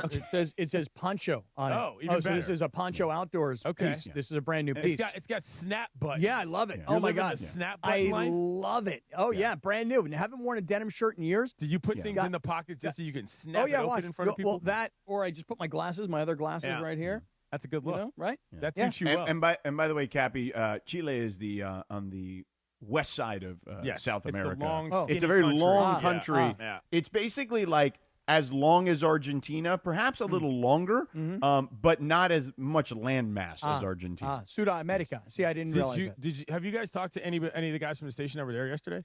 You. Okay, so you didn't talk to Parker. No. You They're didn't all talk still to sleeping. You didn't talk Parker, to Parker. but yeah, Parker needed the day off That's today. fair. No, Parker, or you didn't talk to Mace either because Mace made it through. Although no, we saw the videos. picture Minor upset. that Parker sent of Mace with the filter of he got older, I'm dying at your comment, George. I got to be honest, doesn't look that much older. I'm just saying. No, it was a good time at the park, and look, an 18-inning game in the context of a series is it's not exactly an outlier, but you don't want to lose it. Mm-hmm. I'll tell you that much. And for all the jokes that Doc made it after about how we're our starting pitcher got was on base 9 times last night. I just feel that was a very well played game that also had a lot of dire decisions that made people do stupid stuff. There were some bad base running errors. Mm-hmm. There were a couple of decisions by Schneider. I think he went way too heavy with his pinch hits early, so he didn't have any of his bats. He got outmanaged. Doc showed a little something Hear that, in Chris? that situation, and I think that overall there was a circumstance at the end there where if it went to 19, they were going to have to decide who they were going to pitch, and Schneider was going to consider going with his starter for this day's game. That's and right. Doc said, no, I'll go with my starter from last day's game, which is a put-it-on-the-table situation if you're Rob. Yeah, I think from a Yamamoto perspective, or as what we like to call him is Yamo. Yeah. I think from his perspective, I love the way he's running with that. I do. I mean, what if I just made it up? No, well, it's fine. But I love the fact that Lindsay jumped you yesterday and saying nobody calls him Yamo. I'm just going to say that Beto did dispute it. He said around the clubhouse they call him Yoshi. Again, that's not what I'm talking about, but that's another matter. All right, so here's the thing. I think that when all the things you're just talking about with base running as an example, okay, there was the play at home, and this was the play where Teoscar gets the ball out in right field. The relay. Hits the cutoff to Tommy Edman. Tommy throws a perfect strike, and Will Smith is in the perfect position to get the runner out at home. Kind of thought he got away with one. Wait, say again? I kind of thought he got away with one. You mean like he was blocking the plate? Well, the consistency of that call in the big leagues is one of the most varied things in the world. If you've seen most of the calls that they do call blocks on, that was one of them. Okay. Whether or not the rule is one you want to apply there to make sense or not, I was pretty surprised he got away with it. I could see what you're saying. The only thing I would say to that is that if you watch the play, and I know you did, it's that he was so short of home plate. Like he wasn't going to get there. Now, on the Vladimir Guerrero score, where I don't know if you guys saw this or not, but when Guerrero rounded second, he looked like he was intending to stop at third. So when he rounded third and then he turned on the Jets, that was a very dramatic play because he slid, but he had to take his other hand swim moved and slap home plate before Will Smith could get to him. So there were a lot of, George, to your point that you were saying, we're going to get deeper into this, there were a lot of intricate sort of plays that happened in the game. And if you were up for it all night, I know you were out late. Yeah. I turned off the TV right as when the game had turned the light off. I was wondering this morning, would I be able to remember all this stuff? That's a good point because there's so many different machinations, but I just feel that, how to explain this? I'm really glad the Dodgers won that game because I thought they played a better baseball game. And occasionally, I think the Blue Jays manager blew it a number of times. Exactly. And occasionally in those games, you get into those situations, it comes down to some dumb luck thing where all of a sudden something happens and you're like, oh, wow, the game's over. The Dodgers played a better game and deserved to win. And they did last night. And I thought that kind of made it a little bit more, I don't want to say special, but as the home team, I walking out of there, a lot of people were fired up. Even though they were lethargic, because obviously they've been there since, 4 in the afternoon, 3 in the afternoon. But that's about as good of a win as you're going to get in a playoff run, World Series or not. And it managed to get them to lead. Just a good performance from the Blue. You guys see the cover of the LA Times today? I did not. Here's the headline. Newspaper You get talk. the newspaper, Cappy? I don't get the newspaper, talk. but I do use the digital version. I want to make sure it's clear that I'm not the old man holding I was the just paper. curious because you did talk about that just the other day. By the way, I can't hold the too. paper anymore. On Sundays, I am. Yeah, I get the Sunday. I go comics, California, then sports. I used to always want to hold the paper. I don't want to hold it anymore. I do use the digital version. But here's the headline: Let Freeman ring. Nice. That's a great headline. That's a good headline. That is a really good headline. I love Let that. Freeman ring. As That's a former really headline writer for an actual newspaper, that is a solid one. So we've been talking about this all morning, CY. You tell me, because George and I both picked out some moments. Like, somebody asked earlier, like, who's the MVP with all the things that happened last night? And the obvious is Freddie with the walk-off, Shohei on base 9 times, and the 2 home runs. For me, here's what I said. Tommy Edman makes 3 ridiculous defensive plays in this game when he gave up an error earlier in the game that led to the 3-2 lead. on the 3-2 home run. It was a 2-0 lead for the Dodgers. The first one was the play. Greg, did you say it was the 9th inning? So the first one, which one are you talking about? Well, the one that went under his glove? No, the one that hit off of that was Freddie. the ninth inning. It hit Freddie's glove at the top of his jump. That was 9th inning. Tommy runs to the ball, slides to get it, and in the same motion is able to pick it up and fire a perfect strike to third base, which was if we look back on it, it was a game-saving-esque kind of a play. By the way, if you watch the replay of that, Muncy dropped the ball on the transfer. I think he still would have been called out, but watch that again. What happens is Muncy puts the tag on, and he comes up, and he literally runs into the umpire, and the ball, he does like a panic move with his right hand and slams it back into his glove. Muncy got a little lucky on that play. I don't remember that part of it. Watch it again. Okay. I put it on Twitter. It was very interesting. Greg, I don't know if you looked at that closely, but it was strange. I watched it again, and I was like, oh, that ball almost came out. Now I think it would have been on the transfer.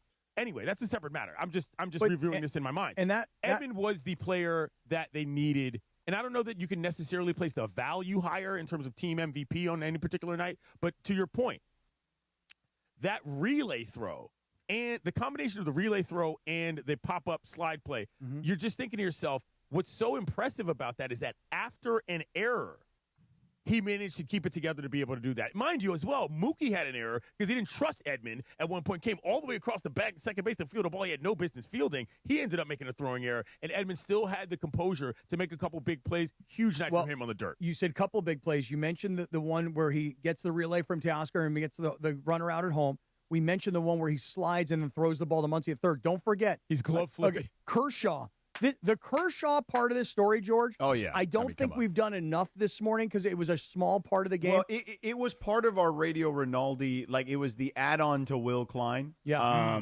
And it really was. I mean, you were here yesterday, Clinton. I mean, we talked about, like, leverage situation. Get out of here. Like, no chance in hell.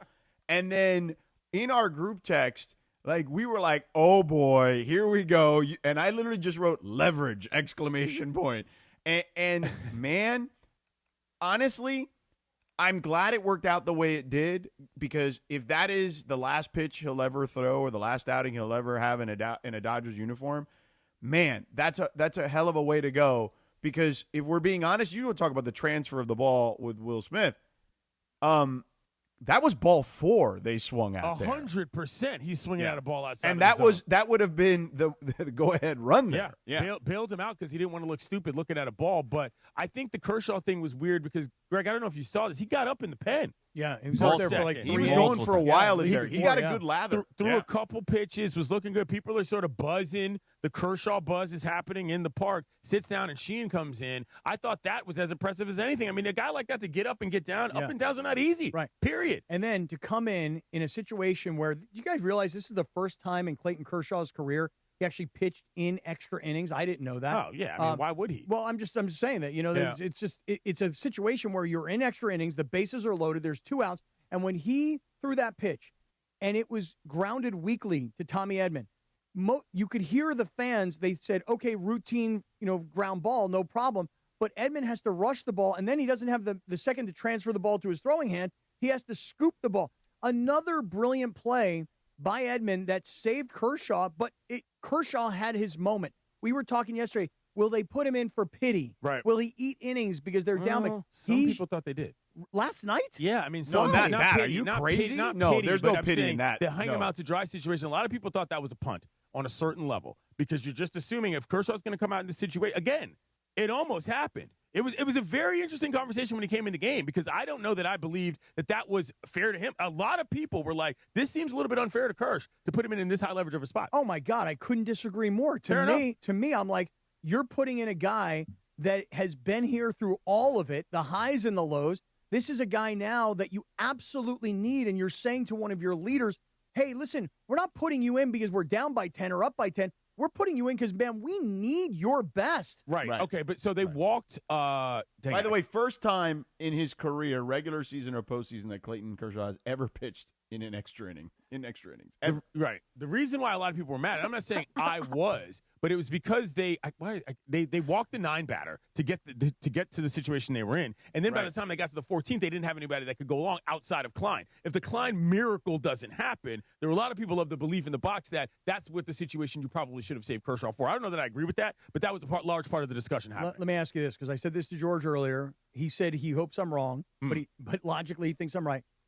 I actually think Kershaw is not done yet, and I think that we will see him again, and I think it's because they will need him again because it was really only one batter they faced. Now, granted, he was up and down, he was warming up, so he threw a lot of balls last night, just not in the game. But because of the way they use the bullpen and because it took every person on the roster to win last night, I could see Kershaw possibly coming in for 2 or 3 innings somewhere along the line. I don't disagree with you. I'm just trying to think of, because this was such an outlier scenario that this happened. I don't know that I can recreate another scenario where I say, yeah, that's a spot for Kersh. You know what I mean? Because at the time I was thinking, whoa, okay, that's an interesting time to do this. And I don't know that that's going to come up again, but I do think that he's shown something, whereas before you thought to yourself, man, he did not look good the previous time he got out there. He looked okay.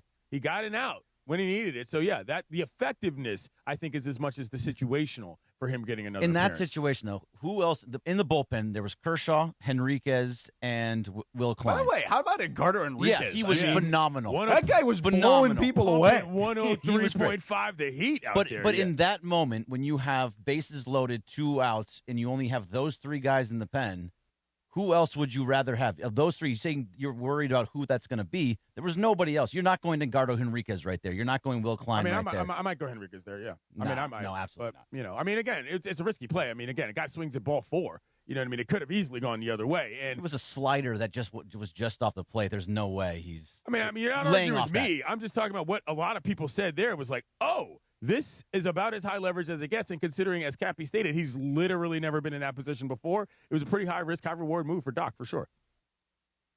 What you looking at, Cappy? Well, there's some numbers that I'm looking at here that are related to Will Klein, and I like all these You're a big fan of that story? Yeah. I can't get enough of the Will Klein story because, look, he's a heart and soul kind of guy. Right, but and what I would say is, Clinton, on a team, I don't know if you heard me say this earlier, right? But on a team that is littered with the top tier of top tier talent, right? So much so that the rest of the sport laments it in a lot of ways. Right. You managed to find an underdog on this team. No, it's true, and there was a lot of jokes. The memes about Will Klein and his arm falling off were pretty hilarious all night long, and I don't know how that gets remembered in the lore. You know what I'm saying? What do? You don't put a ball in the Hall of Fame. There's none of that. You just got to have to remember that that's the guy that did that in that moment. But I do hope that for whatever his career sort of turns out to be, you know what I mean, that he is remembered for that in Dodger lore. Well, he should be. I think you've been around a lot of Dodger Stadium. I've even seen a bunch of videos that you've produced where there is a lot of Dodger history around the stadium. He may not necessarily automatically go to a Hall of Fame, but in Dodger history, his performance last night was all about guts and courage and sacrifice. And I know that sounds ridiculous. People are like, come on, man, you're really over-dramatizing this thing. I'm not. No. Because when you're the last guy, you're the last arm, they don't need you for 1 inning or to face 2 batters. They need you for an indefinite amount of time. We don't know what that's going to be. That's the key word, indefinite. Right, yeah. and so when I see a Will Klein say, I'll give you everything I got, and then I see Yamamoto who says, look, I saw Walker Buehler last year do something similar. I will go out there on not 2 days, a day of rest. After with a complete game, by the by. Of over 100 pitches pitched. Well, I will go out there and pitch. Give me the ball. I will say this, and we've talked about this in the context of other teams in Southern California and how Mark Walter and the Dodgers have done a phenomenal job of winning in the margins too, not just spending on payroll and stuff. Because if you look at the Dodgers, they have 2 coaches for everything, basically. They do. Cappy has joked about having the 2 planes, right? And Beto just sent me this. This is from Matt Nauer, who covers baseball. This is what I was looking at when you asked me why I was distracted. Keep going. Yeah, and he talked about the development midseason of Klein and how absurd it was. That from his arrival in the middle of the year to where he was just yesterday, okay, he added 3.3 miles per hour and an inch to it. An inch horizontal to Cappy's favorite pitch, his sweeper. Don't believe in sweepers. They're not real. They don't really exist. And on his curveball, added 5 extra inches of depth and more velocity to it. So he was told to ditch his slider by the Dodger coaches and instead use a cutter against lefties. Like, they basically rewired the way the kid played. And while his Major League Baseball ERA for his career is over 5, his Dodger ERA was only 2.35 in 13 innings or so. And you got to give the Dodgers credit, and we're getting now really into the fine details, but that's what wins at this time of year because the margins are so razor thin in this sport at this level in the championship round against a formidable opponent, clearly, because any Dodger fan watching this has to tip their cap and say, all right, that team is a worthy opponent. There's no question about it. But it's those little details that happen during the season that can then give you that moment. It's what Cappy said, right? It's when luck and luck, or excuse me, what was it? It's luck is the residue of design. When preparation and opportunity. When preparation meets opportunity, that's luck. I will say this on top of that, George, to extend your point, is that tinkering with the guy's mechanics is one thing. Adding a pitcher to leading a pitch is another.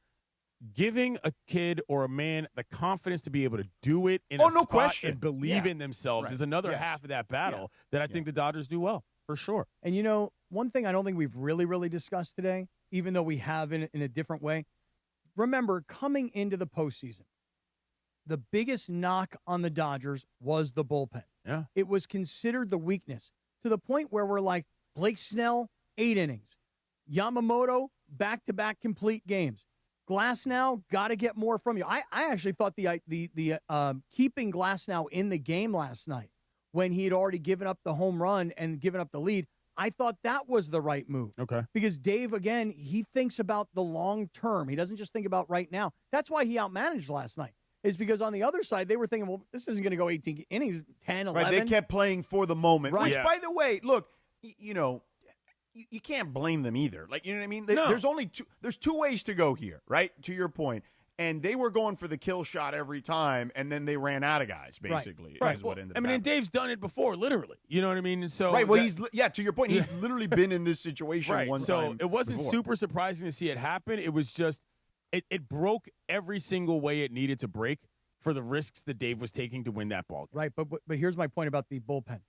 You went Glasnow. I mean, you had to unload, obviously, through 2 games in one night. Bonda, Robleski, Trinan, Dreyer, Sasaki. Yeah, that almost got dicey, by the way. We haven't even mentioned Sasaki. He was going to be the star of the bullpen coming Sasaki's son. Right. By the way, Robleski, really good. Robleski, who was miserable, I feel like, during the season. Had a lot of bad moments, but yesterday he was great. Didn't realize his walkout song was Amigos' song, by the way. Oh, really? Yeah. Really? Was he got stir fry or what? You got a little stir fry? Not stir fry. That's the one song he knows. Stir fry Is that the only song you know, though? Well, No, 100%. To be fair, that's a banger. Okay. It is a banger, but still. I'll have you guys know. Yeah? I have seen the Migos live in concert. Uh-huh. Now, I didn't go. Wait, where? Okay, thank you, When? Lindsay. When did this occur? Okay. It wasn't like I went to a Migos concert. I went to an investment banking conference, and for some reason, they hired the Migos. I do remember this story. Right. Yes. I'm trying to remember the name of the hotel, Fancy Hotel in Laguna. I'm trying to remember what it was. Not the Montage, the other one across the street. Anyway. It's also a great song to actually cook, too. Yeah, you right. can cook, And for Cappy's case, you get scraped to it if he needs to. Well. 9:35, we say goodbye to Sedano. I got to roll. I got to pack this bad boy up, this Comrex. Pack it up. Pack it up. I will talk to you guys from Minnesota tomorrow. All At right. land of Mike Trudell. Meanwhile, question in the YouTube chat, what's that song we play, the Radio Rinaldi music? That is the Feather song from the Forrest Gump soundtrack. I've been using it for bits for years, and now it really has finally gotten a bit that can be daily, a daily bit. Fun the fact, Feather that song. was a basically lullaby of mine in college because I used to fall asleep with the DVD on. That's the menu music on really? the Forrest Gump that's DVD. Right, yeah. I'm going to have to get Tom Rinaldi on the show here in the next couple of days. I'm sure he's heard about this by 100%. now, all of his Fox colleagues who are daily listeners. But hold on. What so funny about that, Quinton. I don't know. What's so funny, it just plain made me laugh. That's all. I'm I'm going to have to get Tom Rinaldi on the show. And it's funny, I looked at my phone to see if I had his phone number because we had exchanged numbers at a football game that we were both working one day. And I guess I never put it in my phone because I was handwriting on like a manila folder. Wow. And I don't know where that With folder your is. newspaper in your back pocket? Yeah. Pretty much. I had all my notes in there, Nice. And so I sent you his number. Oh, you did? Yeah, I sent you it All right, that day. Cappy, we'll take a quick time out here in just a You moment. know how and Chris then just cuts us off, like when he's done with us. Well, I am He's the train's just moving, buddy. done with us. Our friend Brandon Rolifson from the general manager at LA Live's, Tom Zurban is our other place, from Lazy Dog, which is our home away from home here in downtown LA. He's going to join us, and then maybe you'll put that Chilean sea bass in your mouth, Cappy. But first, let me tell you, this Veterans Day, ESPN LA and National University want to nominate a hero for the Stories of Service sweepstakes. Share a photo of your veteran, a very, very special veteran in your life, someone you know, someone a friend knows. Do that on Instagram and tell us how they make an impact in your community. Tag at ESPN Los Angeles and use the hashtag Stories of Service for your veterans' chance to win VIP Crypto.com arena tickets and share their story live with Mason in Ireland. Thanks to veteran-founded National University. Choose from 150-plus programs. Earn credit for prior experience and explore tuition discounts at nu.edu. That's nu.edu. Okay, Sedano and Kap, our final hour here, the YouTube hour, and on the ESPN LA app. We're back in 90 seconds from right now on ESPN LA.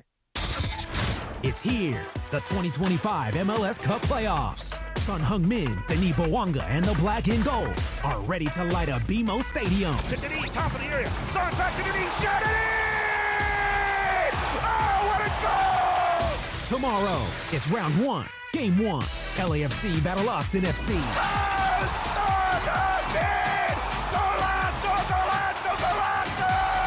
Coverage begins tomorrow night at 7 p.m. on the all-new ESPN LA app.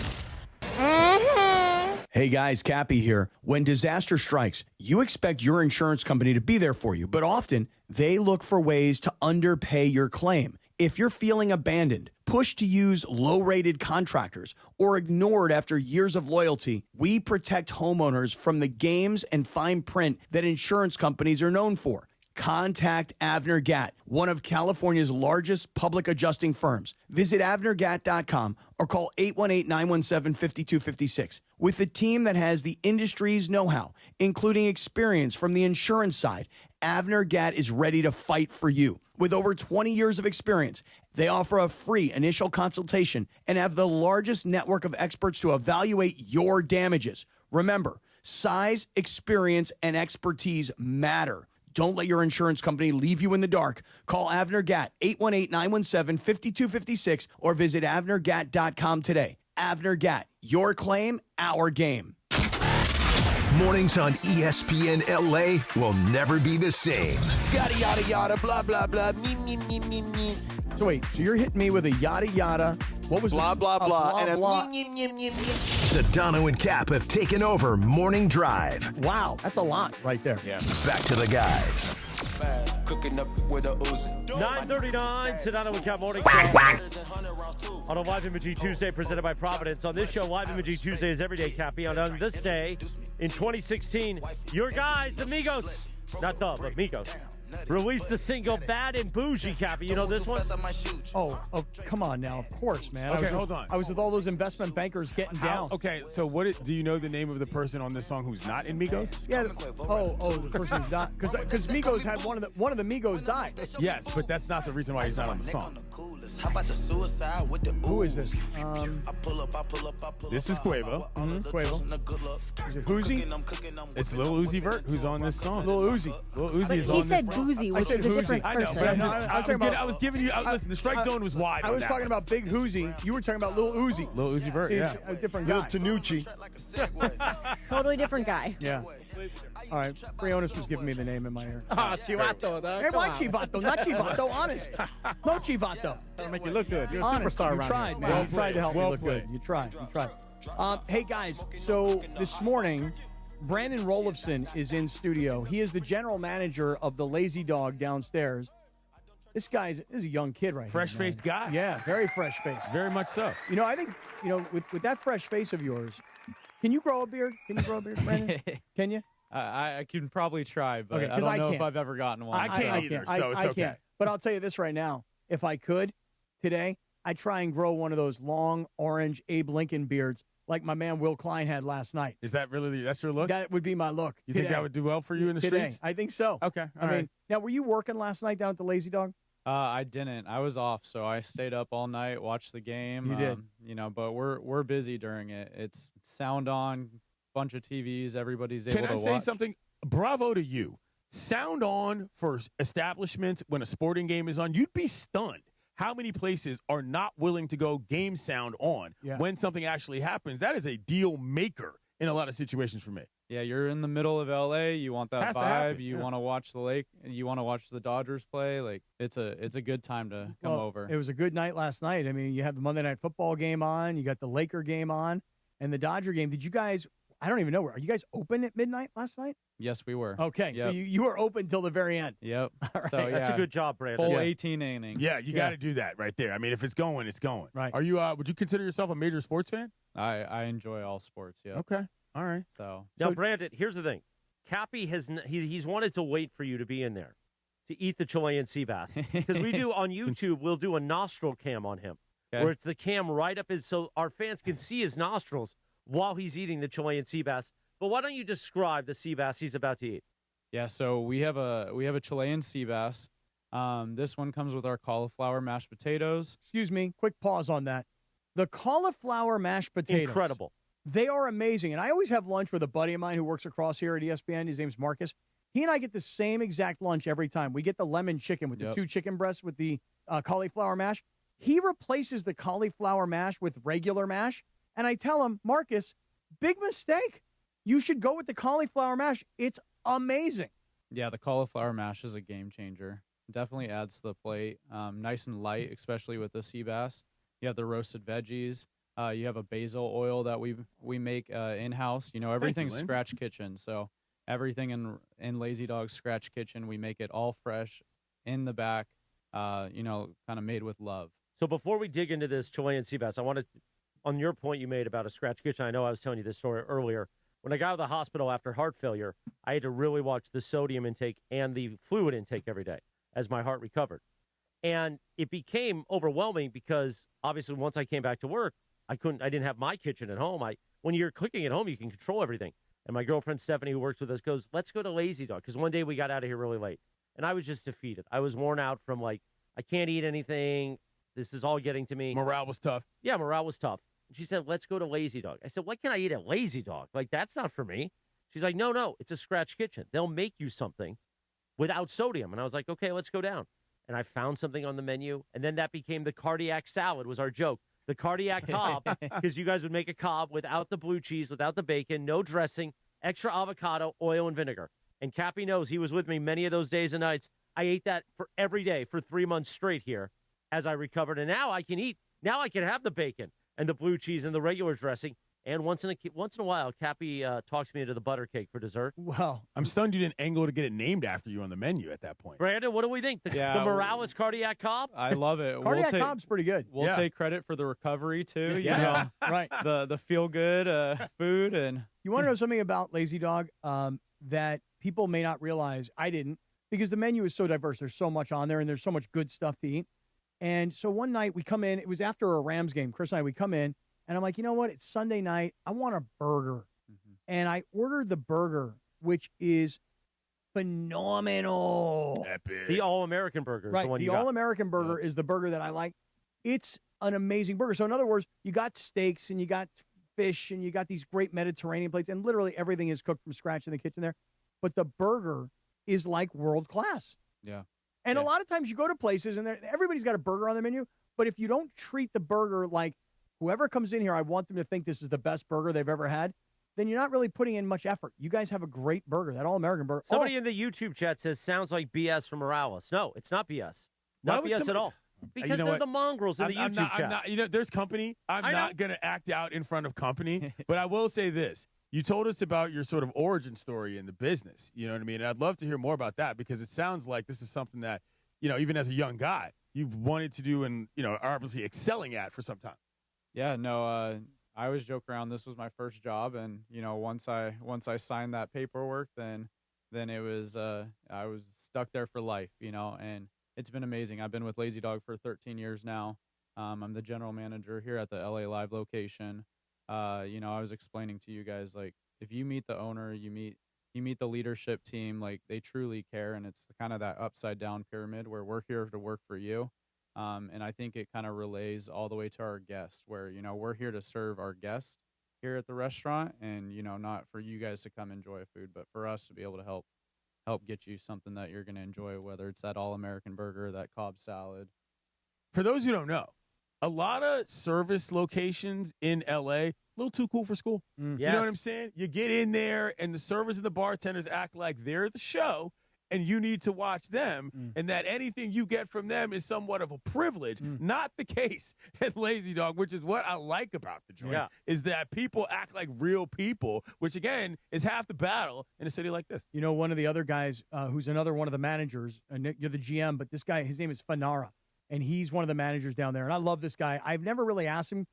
He looks like he was like at one time in the Army or something. Yes. He got his shirt tucked in super tight, man. He don't got an ounce of fat on that body. And he's a great dude. I mean, he's all about hospitality. So one night, I'm like, man, I'm thinking about going for the burger again. He goes, let me change your mind.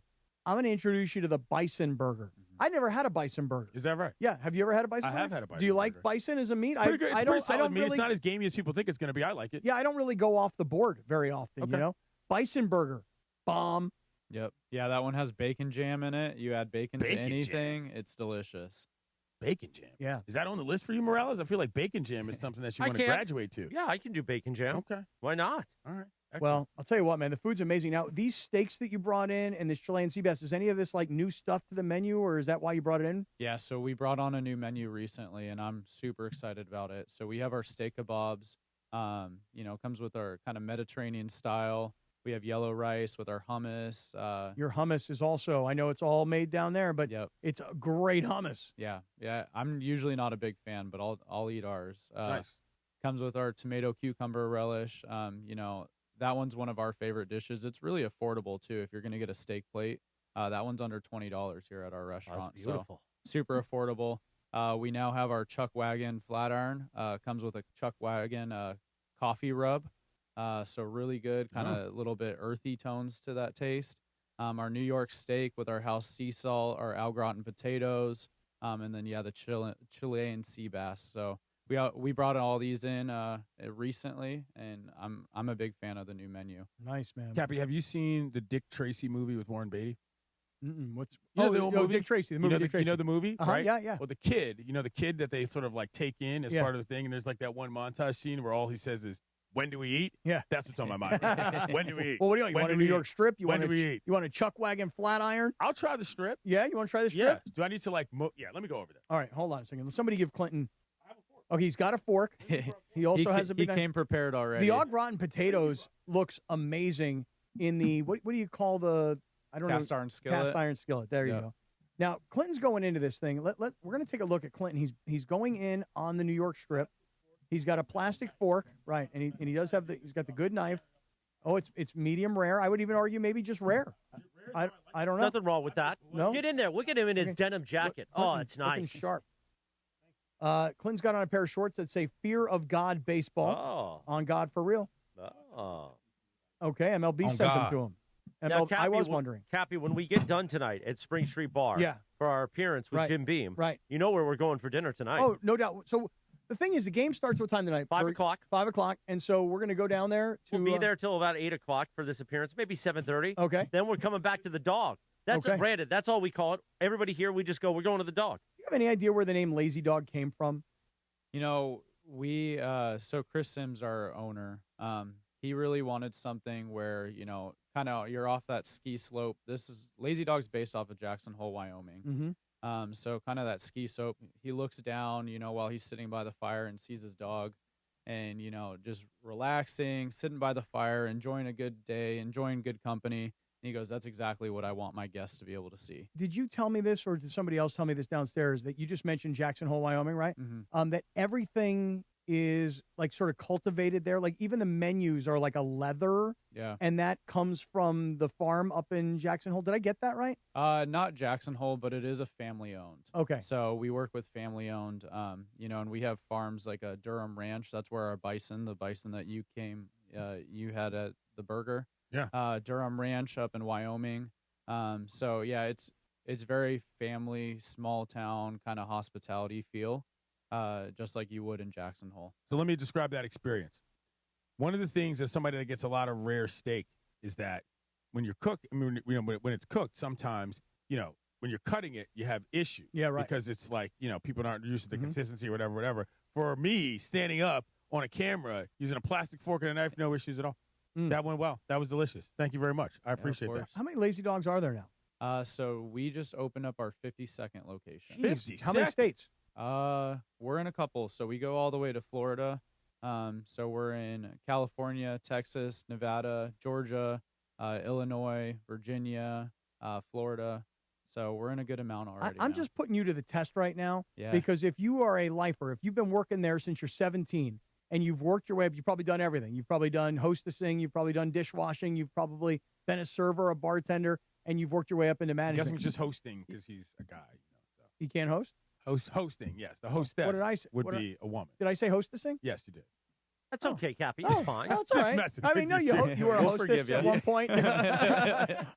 But I think it's kind of cool that you actually, and I kind of put you to the test so that the owners of Lazy Dog, who are locals here, right? I mean, there's a lot of Southern California ties. Yep. They hear you and they go, listen to this kid, 30 years old, Repping the general squad. manager, right, of one of our biggest stores. Right. He's a Radio Rinaldi kind of guy. He is a Radio Rinaldi kind of guy. He's got a story. So what is your favorite sport since you like sports so much? I'm a big football guy. Okay. So college football especially. Oh, Yeah? Who's your squad? Michigan. Michigan. No.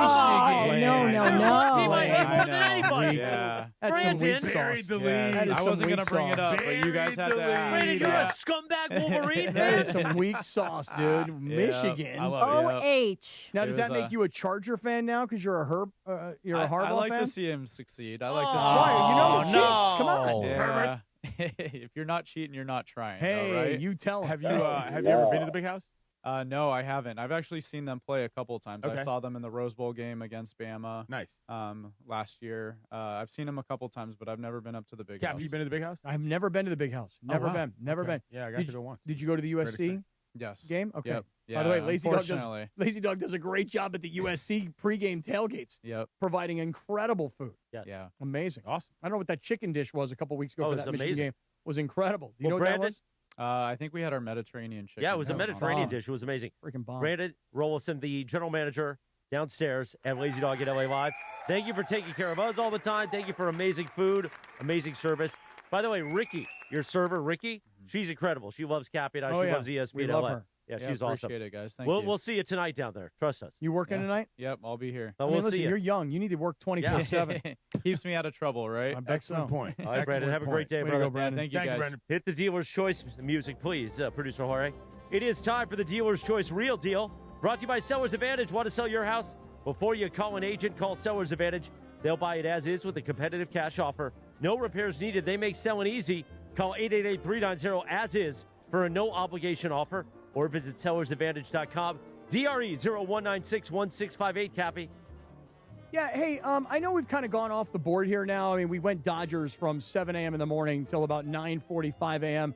until Brandon walked in. We always want to give a little bit of love to some of our partners and tell you guys, hey, you're coming down for a Laker game, a Kings game, whatever. This is a spot we really love. So just kind of passing on some stuff to you. But I have a quick thing here. Linz, this one's kind of, I need to talk to you about this. So I'm walking my dog the other day. Not a lazy dog. Not a lazy dog. I'm walking my dog, Jack the Frenchie. And I always have on the leash, I have like this little thing up at the top of the leash, and it's got plastic bags in there Right. to pick up after my dog. I want to be a good neighbor to my neighbors, and I want to pick up after my dog.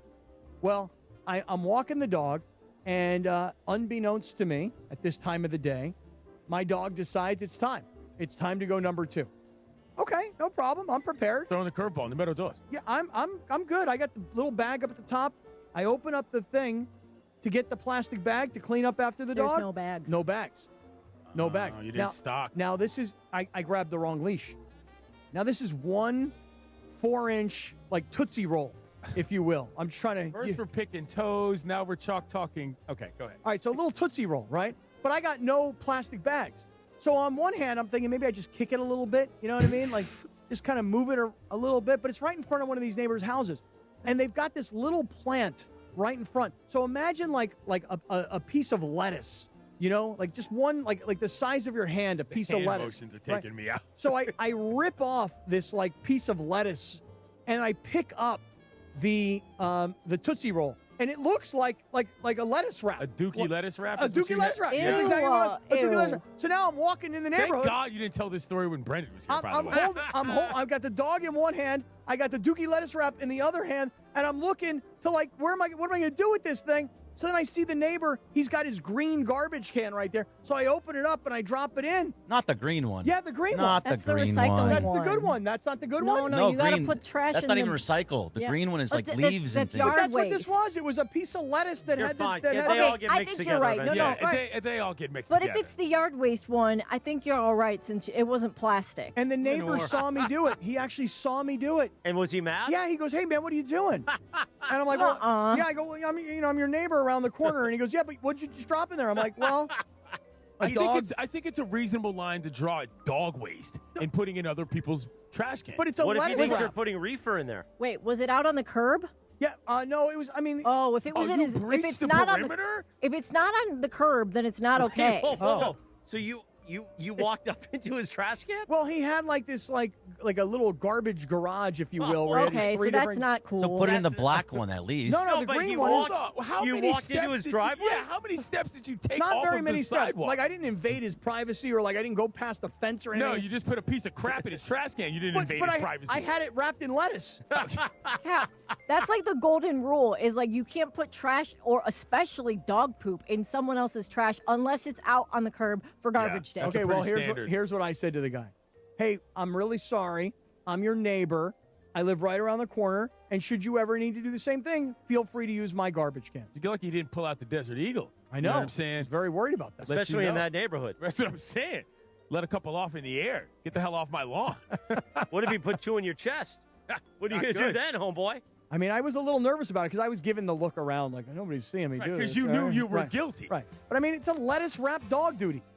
That's disgusting. How'd the hand wash situation go for the I rest got of the day? right home and I washed with soap and water. Did you try to dap the guy up after I you did dapped not. a No, piece no, of crap? I did not Okay, all dap right, him. Good. I did not You dap didn't use the him. hose right there? You mind opening up that faucet for me, buddy? Hey, can I come in and use your bathroom? I need to wash my hands. Well, it is time for another Dodgers game. Just after this one ended earlier this morning, Game 4 tonight. You'll hear it here on ESPN LA, 7:10 a.m. terrestrially, and on the all-new ESPN LA app. Don't forget, we got the Jim Beam Ultimate Watch Party, the Boys in Blue Game 4 Watch Party tonight. Spring Street Bar, downtown LA. Bergie will be there. I'll be there. Cappy, you better be there, you scumbag. And then we'll go over to the dog afterwards, and we'll talk to you tomorrow morning, 7 a.m., for the Wednesday edition of the Sedano and Kap Morning Show. Quinton Yates will be in here. And, of course, don't miss the Blue Review with Bergie after the game tonight on our YouTube channel at ESPN Los Angeles. Mongrels, have a beautiful Tuesday, and we'll see you tomorrow morning, suckers. Come on, Kershaw.